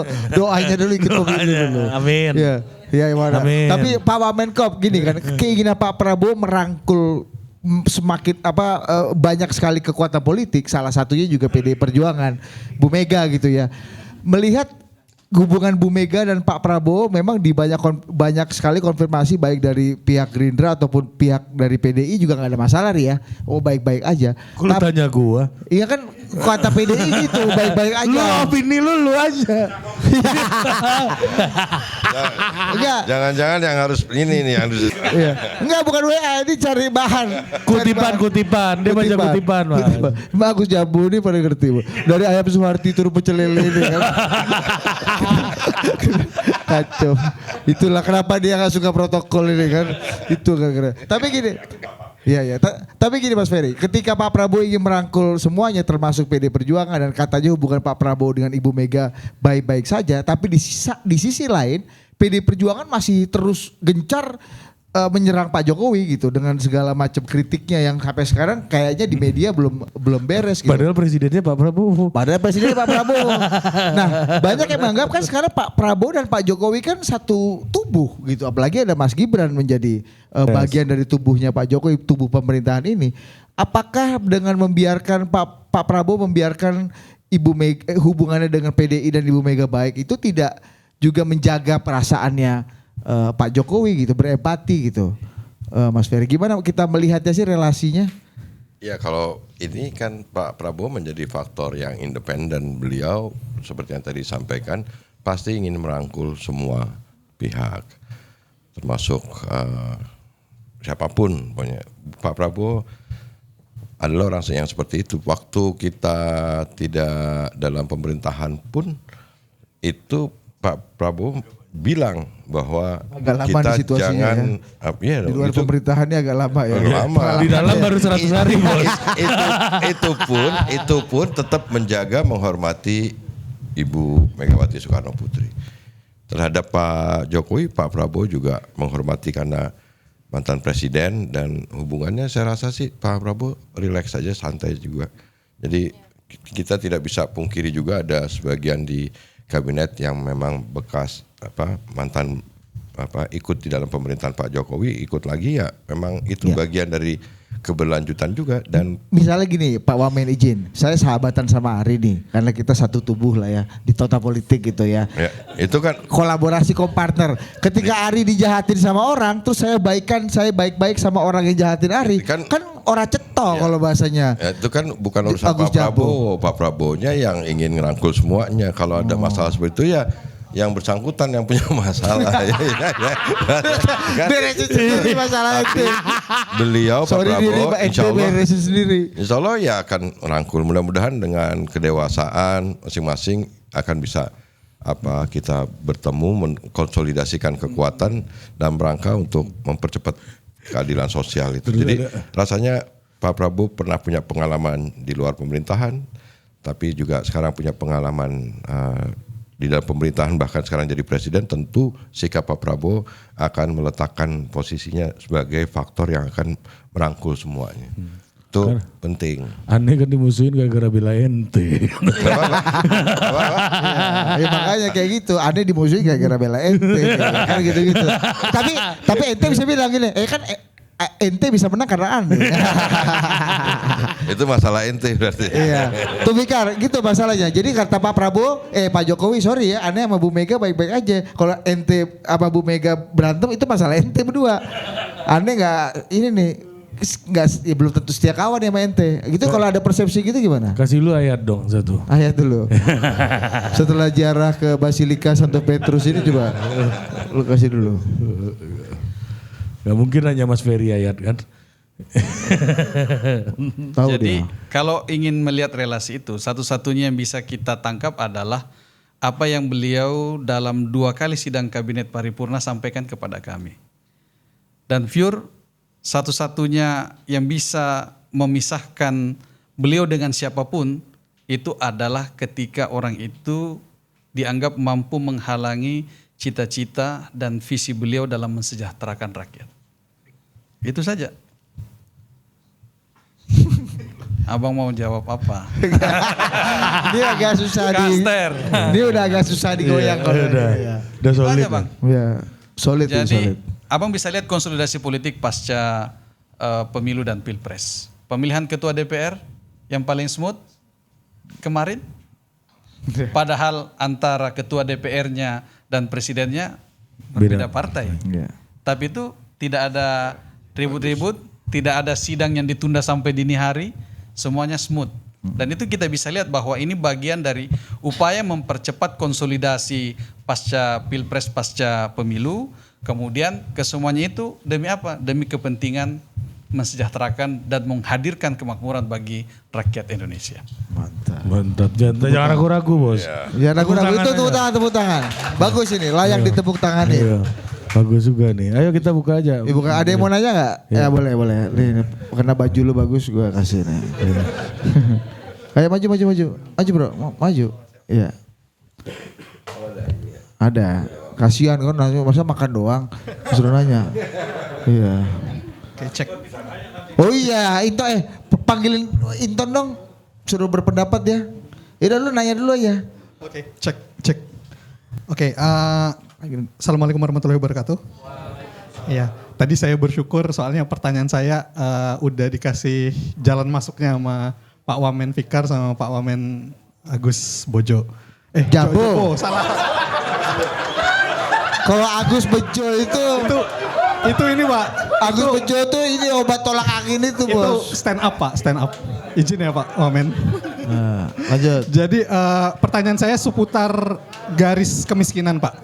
Kita kan udah tahu kalau per cut off September 2014 garis kemiskinan kita itu di 8,57%. Tapi pertanyaan saya bukan soal value-nya tapi soal metode perhitungannya Pak. Jadi kan semenjak tahun 2018 itu kita nggak pernah revisi metode perhitungan untuk garis kemiskinan. Jadi dia dihitung dari dua komponen garis kemiskinan makanan plus non makanan gitu. Nah sementara dari Bank Dunia sendiri itu udah 2 kali merekomendasikan Indonesia kalau nggak salah 2017 sama 2021 untuk melakukan revisi gitu. Karena dianggap udah nggak relevan lagi. Jadi kan ini kan sebenarnya pertanyaannya mungkin langsung, ada nggak kemungkinan itu jadi prioritas untuk melakukan studi ulang gitu untuk merevisi garis kemiskinan? Karena kayak di Malaysia aja yang kemarin itu hampir 0% garis kemiskinannya, mereka berani revisi Pak. Jadi di tahun 2018 hampir 0 terus jadi 6,8%. Dan itu diapresiasi sama masyarakat Malaysia malah karena dianggap pemerintah lebih responsif untuk biar program-program tepat sasaran. Terus satu lagi Pak Agus ini izin menyampaikan aspirasi ya Pak. Ini dari teman-teman SJW saya yang SJW nih pada komen gitu setiap kali ngebahas garis kemiskinan ini kenapa kayak kretek, rokok itu masuk ke dalam komponen tetapi sesuatu yang vital buat teman-teman wanita kita kayak pembalut itu tidak masuk ke dalam komponen gitu kan. Itu kan kesannya kayak patriarkis banget gitu perhitungan garis kemiskinan kita. Okay. Jadi saya izin menyampaikan aja Pak itu hasil dari diskusi sama teman-teman. Itu mungkin dari saya. Ricky.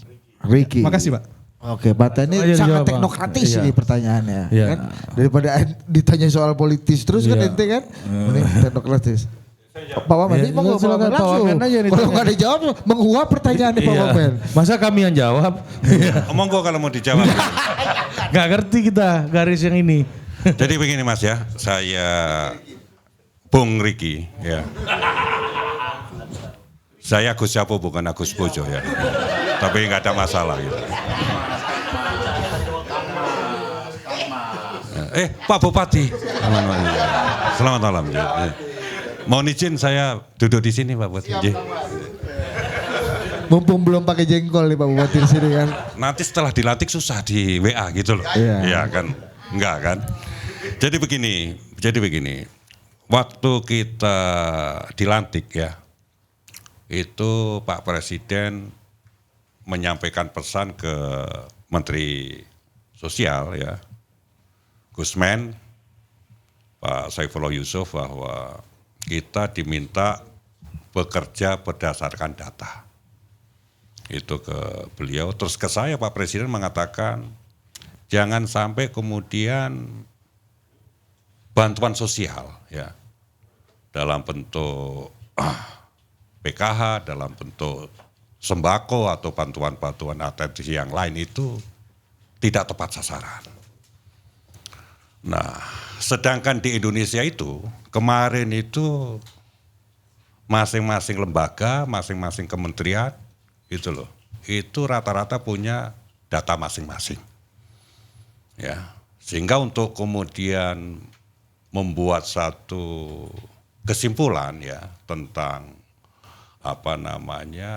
jumlah orang miskin, peringkatnya seperti apa, indikatornya apa, itu masing-masing kementerian yang ngurusi bagian sosial itu berbeda-beda. Misalkan Bappenas punya data sendiri, ya, Kemensos punya data sendiri namanya DTKS, gitu loh. BKKBN punya data sendiri. Nah kemudian karena situasinya seperti itu, terus Presiden menginstruksikan kita harus memiliki data tunggal sosial ekonomi, ya, data tunggal sosial ekonomi nasional, yang sebentar lagi akan diumumkan, ya, itu melalui Impres. Jadi di data tunggal sosial ekonomi nasional itu yang kemudian melaksanakan adalah BPS, Pak, Bung, ya, BPS, ya. BPS, kemudian semua data yang dimiliki oleh kementerian atau lembaga itu direkonsiliasi, dipadankan di situ, ya kan? Nah sekarang ini sudah dalam proses penyelesaian, dan di situ nanti akan ada indikator-indikator baru, termasuk ukuran-ukuran baru. Saya tidak boleh menyampaikan ini, karena yang berhak menyampaikan ini adalah BPS.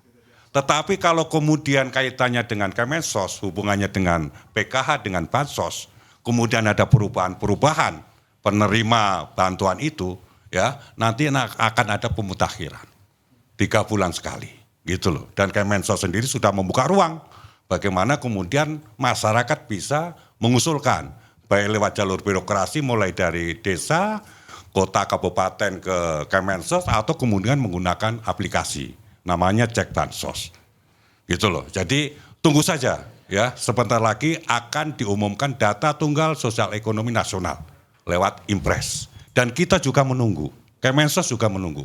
Dan ini sejarah baru kali ini sejak Indonesia merdeka memiliki data tunggal. Itu karena masing-masing kementerian membuka dan bersinergi, gitu loh. Dan kemudian kita menyerahkan data dari kementerian masing-masing, termasuk Kemensos lewat DTKS kita serahkan. Jadi tunggu saja, Mas Bro, ya. Agus Bojo, makasih. Untuk dibilangnya bukan Agus Projo kan ya kan. Jadi penjelasan sepanjang itu tuh kesimpulannya menunggu ya Mas. Iya. Ya oke, kita kedatangan Kolonel Bupati ini kan. Iya. Dari Dewan Kolonel ya. Iya. Kami berikan Purnawirawan ya. Iya, belum purnawirawan. Dewan Kolonel Purnawirawan. Enggak, ini masih kolonel aktif semuanya nih, Bos. Paling jadi pamen Mabes TNI aja kan. Kalau Mas Hinton langsung jadi ini kan. Oke, kita serahkan ke. Daripada lu salah ngomong. Iya. Kolonel Bupati, silakan. Iya. Iya. Ya, sudah kedatangan Bupati Tapanuli Tengah terpilih, Mas Hinton Pasaribu. Iya. Mate, coba kasih pendapat dulu. Ya, dan boleh bertanya dengan para wamen. Buat Pak Wamen. Siap Ibu. Siap Pak Per. Ya, coba. Anda punya kenangan nggak dengan sosok Wamen Ferry Julianto di masa-masa aktif ini? Ya, coba cerita dulu. Jadi kalau teman-teman ini, Pak Wamen, Bu Wamen, kolega saya DPR RI, Pak Wamenkop. Bang, izin sebelum Anda Pak Wamen izin. Sebelum Anda lanjut, ini ada Pak Wamen bikin buku 100 hari Wakil Menteri Koperasi. Ada komentar nggak? Kalau beliau ini kan udah paling mantep. Jadi ini teman-teman berjuang dari mulai jalanan apa segala macam, teman berdiskusi ide, bagaimana bersikap, bagaimana berpihak jelas Pak. Jadi kita nggak meragukan lah teman-teman ini. Buat Indonesia komitmen terhadap masyarakat itu jelas Pak. Apalagi Kang Mas. Weh, prinsipnya berdikari. Wah, Trisakti. Wah. Apalagi Pak Peri. Ya. Sebagai ketua Dewan Tani. Wah, jelas keberpihakannya kepada petani, Pak. Bukan Barisan Tani ya, Dewan Tani, men. Dulu sama Pak RR bareng kita ya kan. Kang Mas. Suka teman bercanda. Iya kan? Ngobrol. Peri. Itu kalau Bang RR ya Per ya. Nah, itu. Ada pengakuan dosa kepada Bang Ferry nih, Bang Masito beberapa tahun lalu nih katanya. Gimana? Cerita dulu kita. Ini kita cerita sama almarhum nggak enak. Ya senior tuh men. Iya kan. Iya kita tribut tuh RR. Wah senior tuh. Kita ini dibina sama beliau dulu. Ya Per ya. Beliau Bandung, Bang RR juga ITB, jo, ya kan kita Jakarta men. Kalau udah merencanakan aksi dulu bareng, ya kan. Bang Rizal pimpinan. Bang RR memotivasi lah, ya kan. Oh pimpinannya beliau men. Om Peri, ya kan. Kita pasukan, kolaborasi, kerjasama. Jadi ya tetap semangat ya nggak Om Per ya. Pak Wamen selamat, Pak Jabu selamat, Bu Dia, Pak Bung Fikar. Mas Hinton ini paling pintar niru bahasanya Pak almarhum Riza Ramli. Satu kali gue dibohongin. Jadi kok ada telepon, ternyata Mas Hinton. Pura-pura gitu. Ya, Prepat number lagi. Iya. Coba Mas Hinton suruh cerita Bang ya. Bang Ferry. Suruh cerita Mas Hinton ya. Boleh ya. Untuk mengenang Bang Rizal almarhum yang kita cintai. Senior kita nih.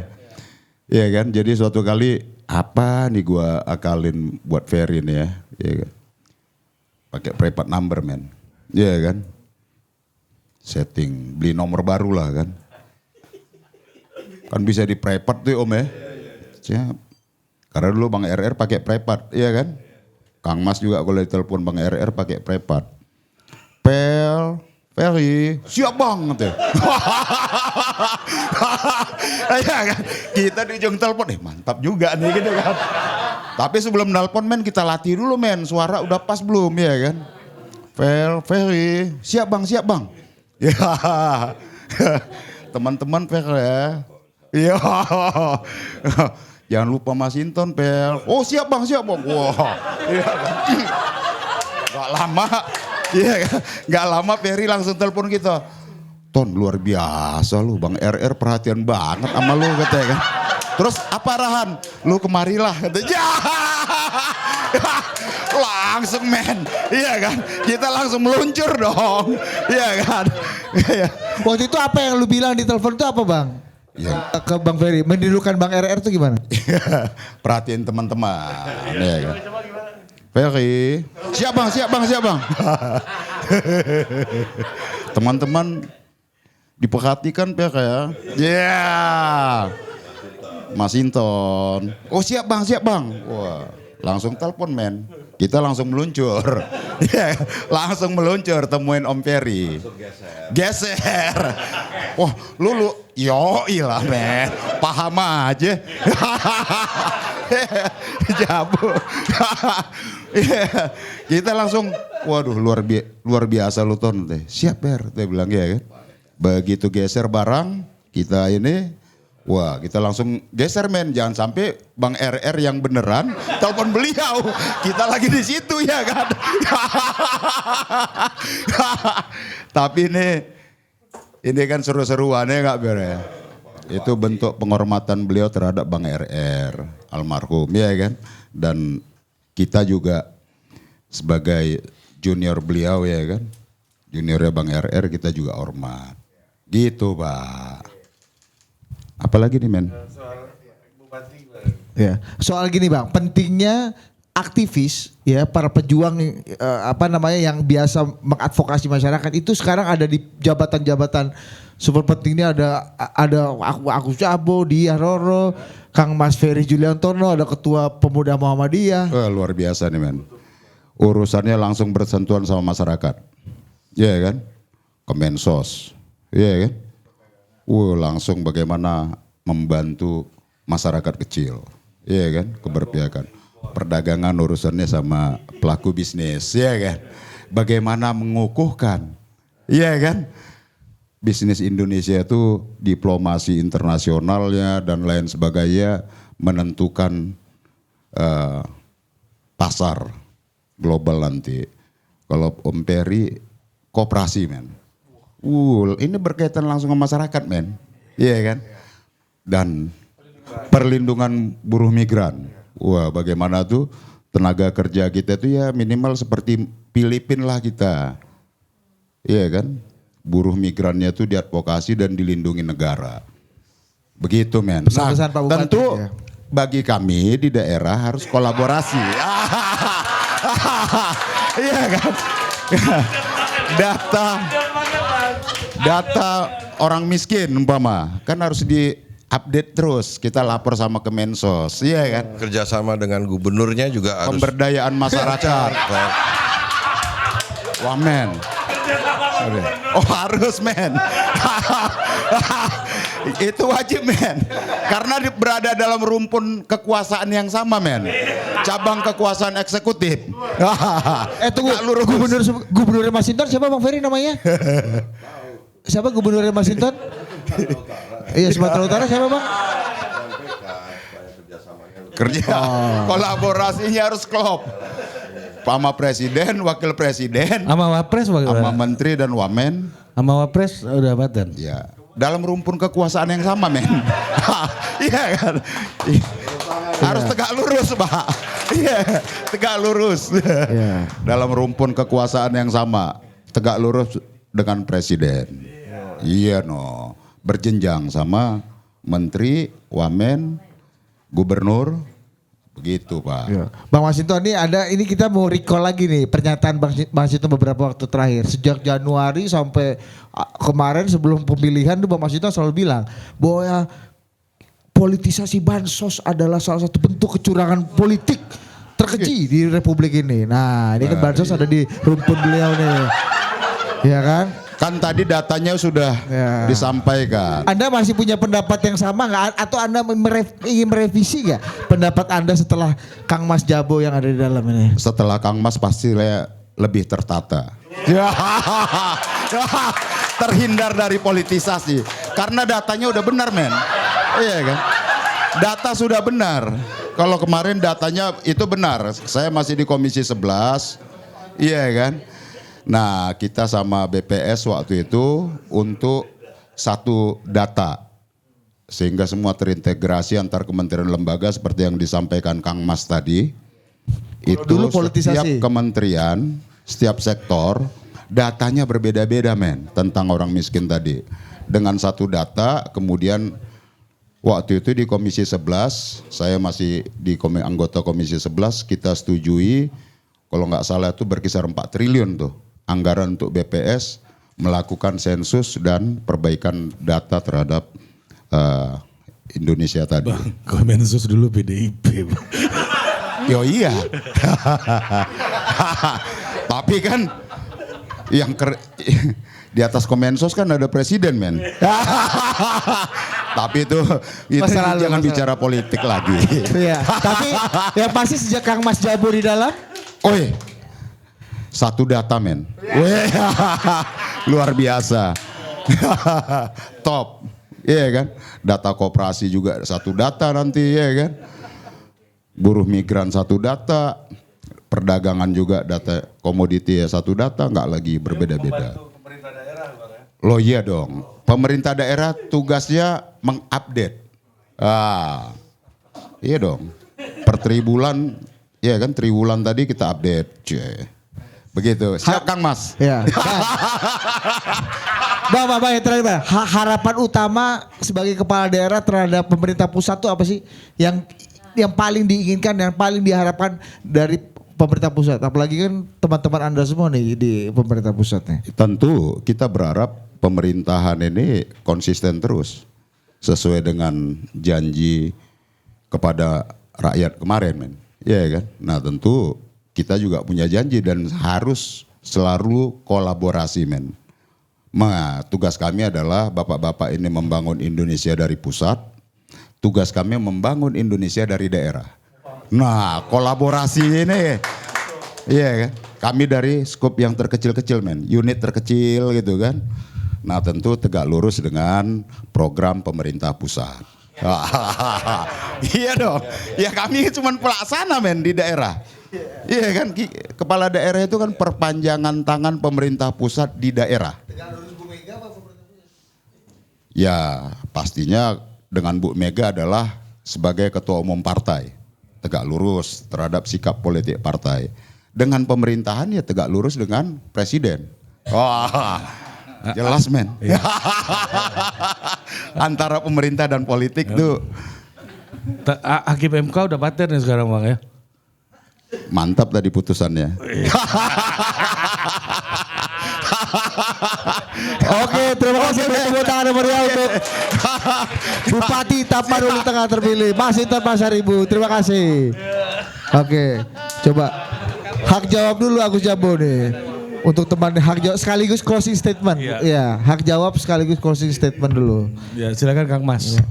Ya, Kang Mas dulu. komentari dulu Iya. sekaligus termasuk relasi pemerintah pusat dengan daerah. Iya, Ada Kang Mas Mas. Inton menirukan Bang Rijal juga boleh. Oh, enggak. Ya. Enggak. Saya nggak bisa. Cuman saya pernah punya pengalaman yang agak heroik nih dengan Bapak Bupati ini.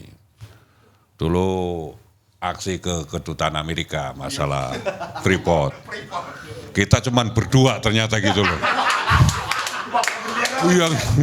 Yang jaga banyak sekali, kita cuman berdua gitu loh di depan kedutaan Amerika. Saya ditipu sama Mas Inton itu gitu. Aduh kacau ini. Waduh, tahun berapa itu ya? Ya pokoknya Repdem masih di Cikini 1. Ya.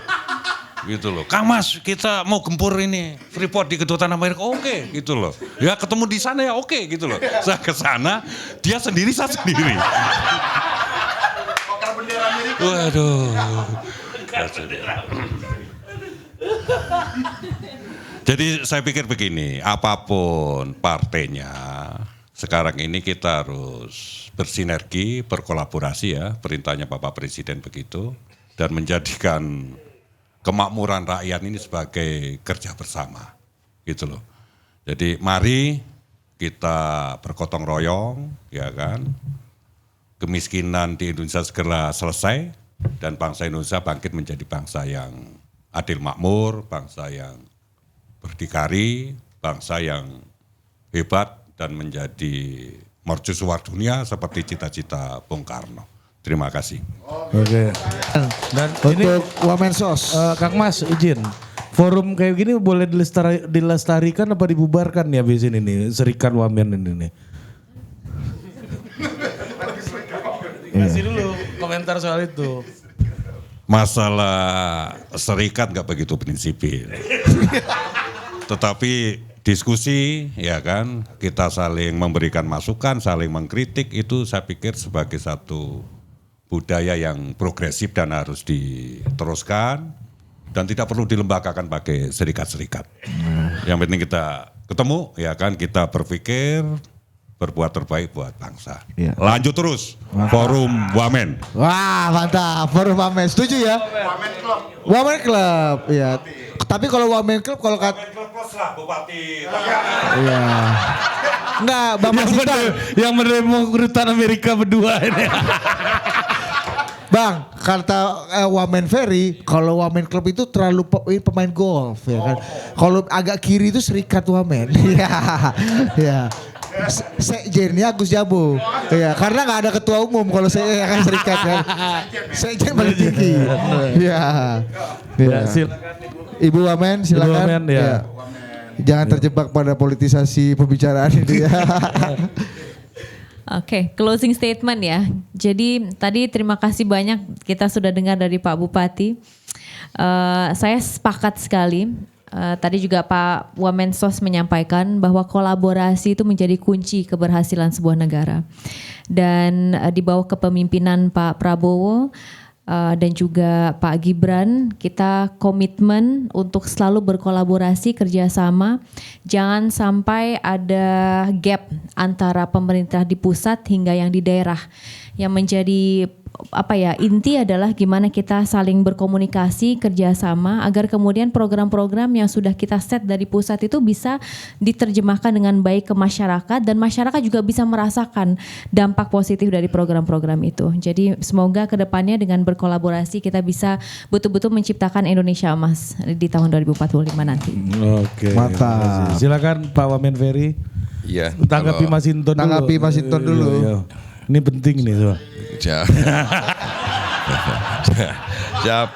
Pokoknya kalau ada pelaku usaha kecil mikro yang bisa didorong untuk punya badan usaha, kami dari Kementerian Koperasi akan membantu pemerintah kabupaten yang dipimpin oleh Pak Masinton supaya meningkat skalanya. Dan kemudian kaitannya kenapa? Iya. Cerita Bang Rijal tadi gimana? Iya. Almarhum.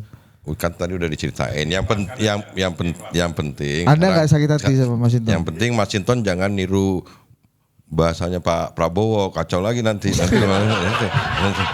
ya udah cukup, jangan belajar gaya bahasa orang udah ya. Sampai pakai RR aja udah cukup ya. Cukup, jangan nambah lagi. Jadi kita tugas oleh Pak Presiden dan Wakil Presiden sekarang kita harus sukseskan, dan koperasi sekali lagi jadi penting Pak Masinton dan semua masyarakat bahwa kita harus dorong. Misalkan di desa ada BUMDes yang mau didorong untuk punya badan usaha, silahkan. Nanti juga di kabupatennya Pak Masinton sekiranya nanti ada pengecer, gapoktan yang mau didorong menjadi badan usaha koperasi juga kita akan bantu. Bahkan di pertanian sekiranya ada lahan-lahan pertanian khususnya tanaman pangan, kita akan bantu untuk menyediakan dryer pengering-pengering kepada petani-petani di tempatnya Pak Masinton juga, di tempat-tempat yang lain juga. Gitu. Konkret ya. Iya. Konkret. Dan Ini untuk buku jilid 2 ini Bang. Ya, jadi saya ingin mengingatkan bukan hanya kepada Masinton, pada kita semua bahwa koperasi adalah badan usaha yang tercantum dengan sangat terang, jelas di konstitusi kita. Dan untuk menjadikan kita adil, badan usaha koperasi sebagai representasi ekonomi masyarakat itu harus bisa sejajar dengan badan usaha swasta dan badan usaha milik negara. Jadi kita dari Kementerian Koperasi juga minta bantuan dari kepala daerah, dari kementerian-kementerian lain, dari Total Politik. Kalau perlu Total Politik bikin koperasi di sini supaya yang kita udah disarankan ya bikin koperasi Total Politik, namanya koperasi Total Politik. Kependekannya kok tolol. Kok tolol. Kok tolol. Koperasi Total Politik singkatannya kok tolol. Mungkin itu ya. Itu cukup bagus kan, cukup menjual namanya. Iya. Ya, banyak. Oh ya koperasi Wamen Club ini nih penting nih. Iya. Langsung aja bikin kita koperasi harus Wamen jadikan kan? lagi koperasi jadi penting, dan karena itu juga keinginan Pak Presiden. Jadi tugas beratnya sebenarnya bukan hanya di Kementerian Koperasi tapi semuanya. Jadi tempat Mas Zulfikar di Kementerian Perlindungan Pekerja Migran, kita kemarin membantu supaya para calon TKI ketika mau mendapatkan kontrak calon PMI. Ya, calon TKI, pekerja migran yang mau mendapatkan kontrak di negara penempatan itu yang tidak mendapat bantuan dari KUR itu kita bantu lewat koperasi supaya biaya-biaya pengurusan dokumen, biaya pelatihan, biaya hidup selama mereka sampai mendapatkan kontrak di negara penempatan bisa dibantu oleh koperasi melalui lembaga pengelola dana bergulir. Jadi di kementerian-kementerian lain dalam waktu dekat juga ada Kementerian Pariwisata, kita Kementerian Perdagangan, nanti kita bisa kolaborasi. Pak Agus Jabo udah paling sering telepon untuk bisa sering datang ke Kementerian Sosial. Ngopi tapi. Mantap. Oke, jadi forum ini harus dilestarikan ya, Pak Wamen ya. Iya. Iya. Oke, Tum Fikar. Wamen Fikar. Tamtum. Masih Tamtum. susah kita nyebut Wamen Fikar nih kan. Iya. Lidah masih geluh nih, Bos, ya. Tum Fikar aja biasanya. Iya Bang, merefleksi yang disampaikan Bang Masinton tadi, ini tentu saya teringat yang dikatakan oleh Pramudia bahwa kita semua harus menerima kenyataan. Tapi kenyataan saja tidak cukup bagi orang-orang yang ingin berkembang. Kita harus mampu menghadirkan kemajuan-kemajuan yang baru. Itulah dari yang tersirat yang kita tangkap dari pernyataan Bang Masinton tadi, bahwa beliau menerima kenyataan tapi itu saya tidak cukup. Beliau maju sebagai calon bupati terpilih. Selamat Bang. Dan yang utama keterpilihan beliau membawa sebuah semangat maju yang baru untuk membawa semangat kolaborasi, membangun bangsa dan menghadirkan kesejahteraan dan kemakmuran bagi rakyat Indonesia. Nah, menurut Anda Bang Masinton lebih sejuk sekarang ini gimana? Yang tadi itu Bang, transisi dari film Hollywood yang banyak aksi, tadi disampaikan kan, bakar bendera berdua dengan Bang Agus Jabo, bawa koper ke KPK, itu bagian dari film Hollywood. Iya, bagian dari film Hollywood itu Bang. Kemudian ada dramanya, adalah dramanya beliau kan. Kemudian film India, Jumpalitan, tetap ujung-ujungnya beliau menang. Nah, tapi sekarang karena sudah jadi pejabat, harus berubah film itu menjadi film dokumenter. Jadi bupati kan? Karena jadi bupati. Iya. Banyak komentar. Ya? Bekerja sedikit-sedikit, ketemu pengamat, bekerja sedikit-sedikit, ada yang komentari. Oke, terima kasih tepuk tangan untuk para wamen kita di depan. Terima kasih. Kita akan nantikan forum ini, kita janjilah sebulan sekali atau sebulan 2 kali adalah begini paten ya, untuk isu-isu politik terkini, isu-isu teknokrasi supaya ada. Yang lain boleh ganti-ganti tapi Agus Jabo tetap. Agus Jabo tetap ya. Ya, minggu depan kita akan bicara Wamen Club ini soal kebijakan Gaza dan Palestina. Nanti Agus Jabo juga akan bicara soal itu ya. Ya, kita lihat minggu depan. Oke. Minggu depan. Terima kasih, sampai jumpa.